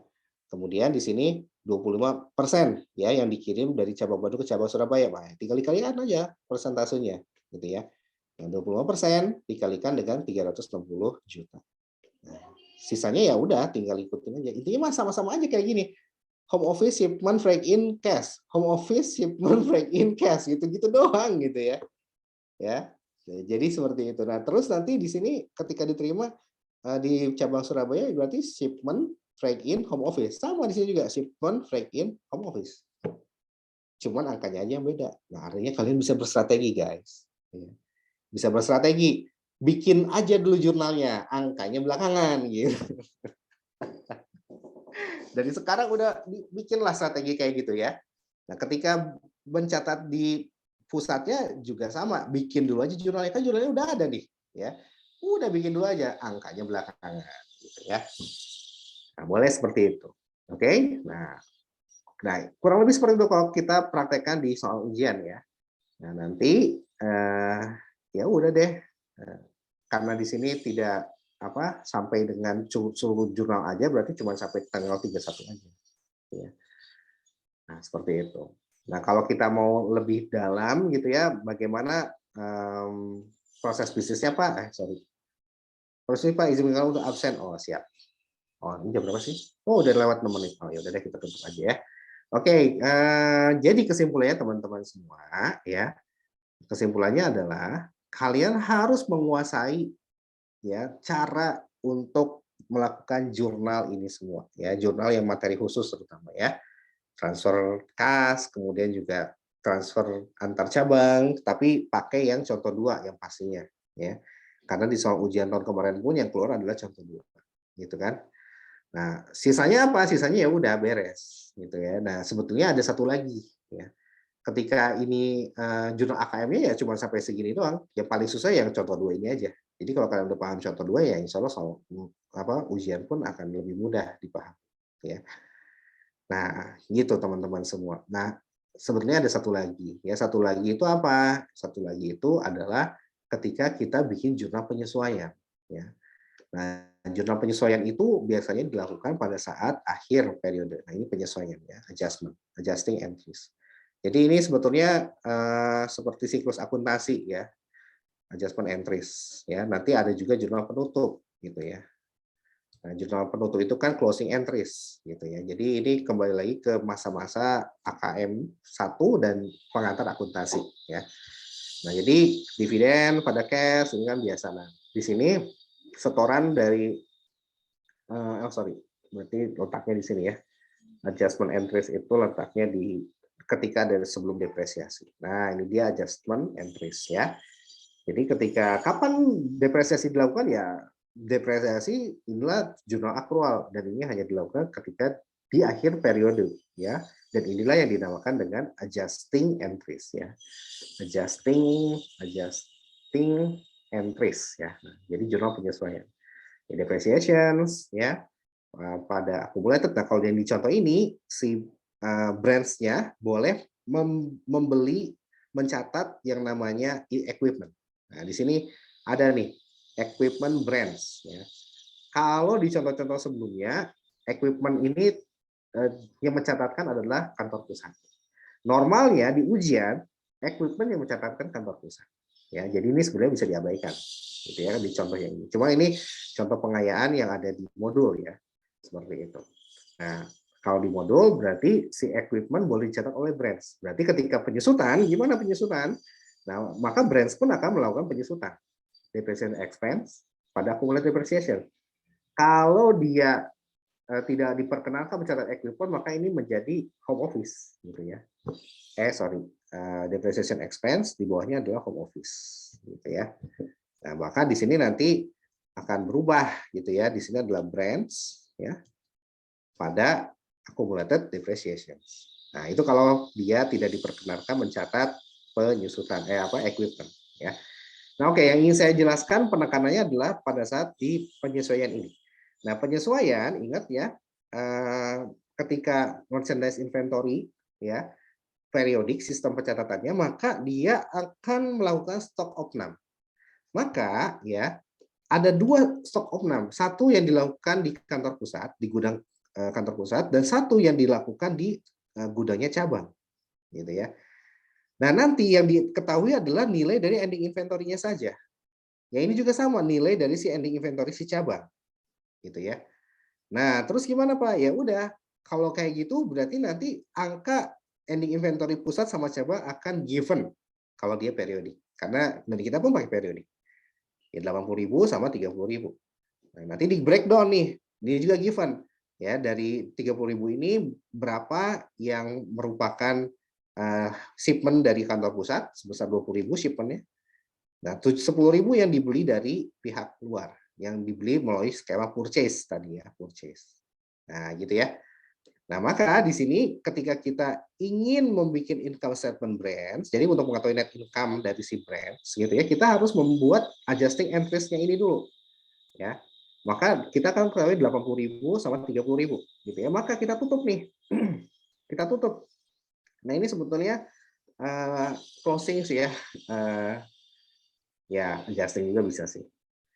Jadi sebetulnya ini kita bisa penyesuaian akun inventory awal. Jadi inventory awal kita hapus. Jadi kalau kita masukkan beginning inventory-nya brands itu kan 45.000.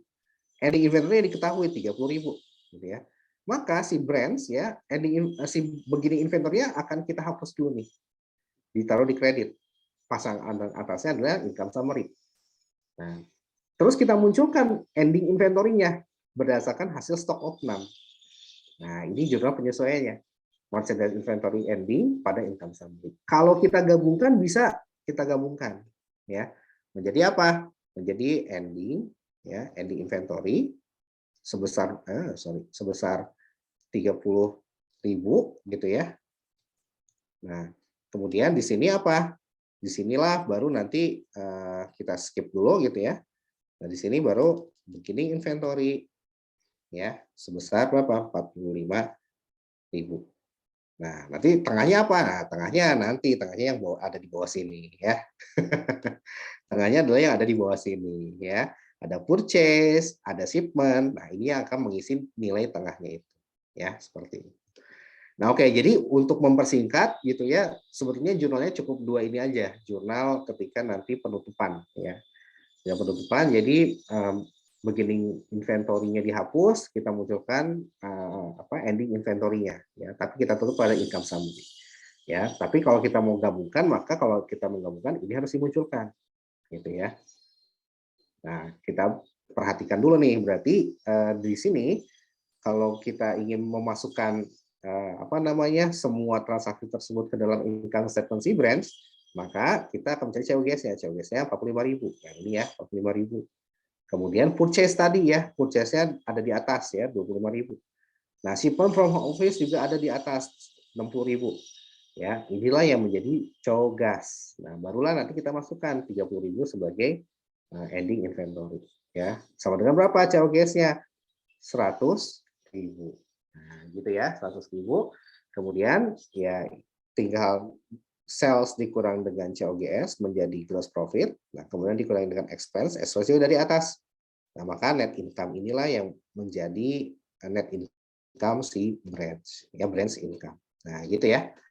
Nah, itu aja sih sebetulnya cara mengkonversinya. Nah, maka di sini nah ini yang tadi saya bilang tengahnya itu yang mana ya? Tengahnya yang ini gitu ya. Jadi nanti kita bisa gabungkan dengan jurnal yang atas ini. Nah, ini ya. Nah, seperti itu. Nah, silakan nanti kalian coba lah ya, gimana cara menggabungkannya biar balance ya. Nah, seperti itu. Nah, nanti ketika kita sudah memasukkan gitu ya, sales-nya berapa, kemudian juga purchase-nya berapa, shipment-nya berapa, expense-nya berapa gitu ya, maka dapatlah income summary-nya. Nah, income summary inilah yang kita ambil dari si apa namanya? 20.000 ya, 20.000. Kemudian ini benar nggak sih jumlahnya? Ini kan jumlahin sendiri ya.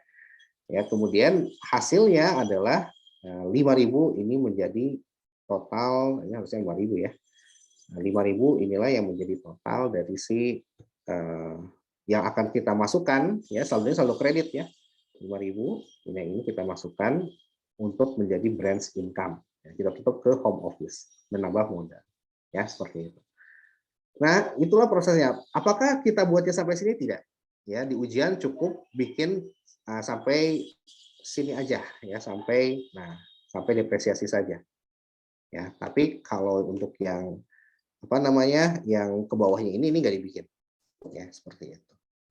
Jadi kalau ujian cuman yang saya merah-merah yang saya kuning-kuning ini ya. Nah, ini saya kuning-kuning. Nah, cuman sampai segini aja. Gitu deh. Yang lainnya cuma pengayaan aja ya. Jadi untuk kita pengen tahu logik dari siklus akuntansi pusat dan cabang ya ada di sini. Ya. Oke, itu dulu yang bisa saya sampaikan. Kira-kira ada yang ingin tanyakan sebelum saya tutup? Kesimpulannya adalah siap. Gimana? Tadi ada teman yang nanya nanti untuk Excel sama Word-nya ditunggu Pak Riki dulu atau nanti pasti Bapak kirim lewat WhatsApp? Saya kirim sekarang mau. Baik. Mana ya? Justika Fajriah. Aduh, ini banyak banget. Pusing deh gue. Nah, ini dia nih. Nah, ini saya kirim aja sekarang. Mana WhatsApp. Udah saya bikinin juga. sama ini semua ya saya kirim. Nah, ini revisi tanggal 23, proses laporan keuangan, ya, kuncinya sama latihan pusat dan cabang. Nah, ini saya belum selesai nih ya, nanti kalian silakan. Udah ada kunci jawabannya di nomor 4 ya, saya kirim juga semuanya deh. Ya, terus sampai ini kunci UAS AKL 2 ya, yang cabang. Ini yang udah saya rapikan. Ya, ini semuanya saya kirim ke kalian. Iya. Sok mangga. Nah, nanti kalau memang Pak Riki belum bikin videonya, saya tunggu sampai Jumat ini ya. Kalau dia belum bikin ya, insya Allah nanti saya akan bikin di hari Minggu atau Senin lah, minggu depan saya bikin untuk pembahasan yang kunci UAS-nya ini, ya. Nah, jadi itu aja. Jadi kalau di UAS ini dia cuma sampai jurnalnya saja, ya. UAS 2 tahun yang lalu juga sama, cuma sampai jurnalnya aja, cuman nanti ditambah dengan penghitungan branch income. Tapi kalau 2 tahun ini kelihatannya kita tidak sampai net income, ya. Kita cukup sampai di jurnalnya aja. Karena ini aja udah banyak, ya, udah banyak banget malah. Apalagi 3 cabang, ya seperti itu. Nah, oke, itu aja. Jadi kalian fokus ke jurnal ini aja, pahami jurnal ini, gitu ya. Nah, nanti mudah-mudahan kalau memang ada waktu, ya nanti insya Allah saya bikinkan videonya kalau Pak Riki tidak bikin videonya. Oke, itu aja. Ada lagi sebelum saya tutup? Izin bertanya, Pak. Boleh, gimana? Kan kemarin tuh ada SS-an DM IG anak angkatan kita sama Instagram PKN standar gitu kan, Pak. Terus habis itu katanya kalau misalnya ujiannya itu offline, terus tidak pakai laptop, terus juga closebook, dan bisa open book apabila ditentukan gitu kan, Pak. Nah, terus berarti kalau misalnya dosen AKL 2 ngebolehin untuk open book, bisa open book, Pak? Open book boleh. Kalau memang nanti dikembalikan kepada keputusan dosen, saya sih open book aja gitu. Berarti ada kemungkinan open book, Pak? Ada kemungkinan open book. Ada kemungkinan open book. Karena gini, nanti saya akan propose juga Pak Dosko untuk open book aja lah. Close book belum tentu bisa, belum tentu bagus. Open book aja belum tentu bisa ngerjain semua gitu. Karena kan proses pembelajarannya kan masih online. Kalau proses pembelajaran offline baru kita close book gitu ya. Nah, jadi saya sih akan, ya insya Allah nanti saya ya ini aja deh, saya langsung aja nih ya, biar nggak ada utang lagi nih. Pak Dosko, mana Pak Dosko? Makasih, Pak. Gong, ininya open book aja. Gong. Nah, UAS open book aja ya. Nah, tuh, book aja ya. Hehehe. Udah ya, udah saya WA ke Pak Agung ya. Saya mengencourage. Makasih banyak ya, Pak. Ya, untuk open book, sebisa mungkin open book lah, karena proses kita juga kan online gitu ya. Dan open book pun belum tentu kalian bisa selesai gitu masalahnya. Ya, sebetulnya soalnya gampang. Insya Allah kita ya gampang tapi banyak ya. Nah, itu triknya di sini. Ya. So, kalian nikmati dulu aja prosesnya gitu ya. Nggak usah dipikirkan UAS kayak gimana.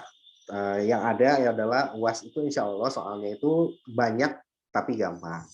Kalian siapkan aja mental untuk cepat-cepatan ngerjain gitu ya. Nah, seperti itu ya. Masalah open book atau close book lah, insya Allah ntar aja lah. Kalau ada diskresi saya suruh open book aja dah. Gitu. Nggak berlaku buat Lord Putu Pak? Ya, kalau Lord Putu nggak berlaku.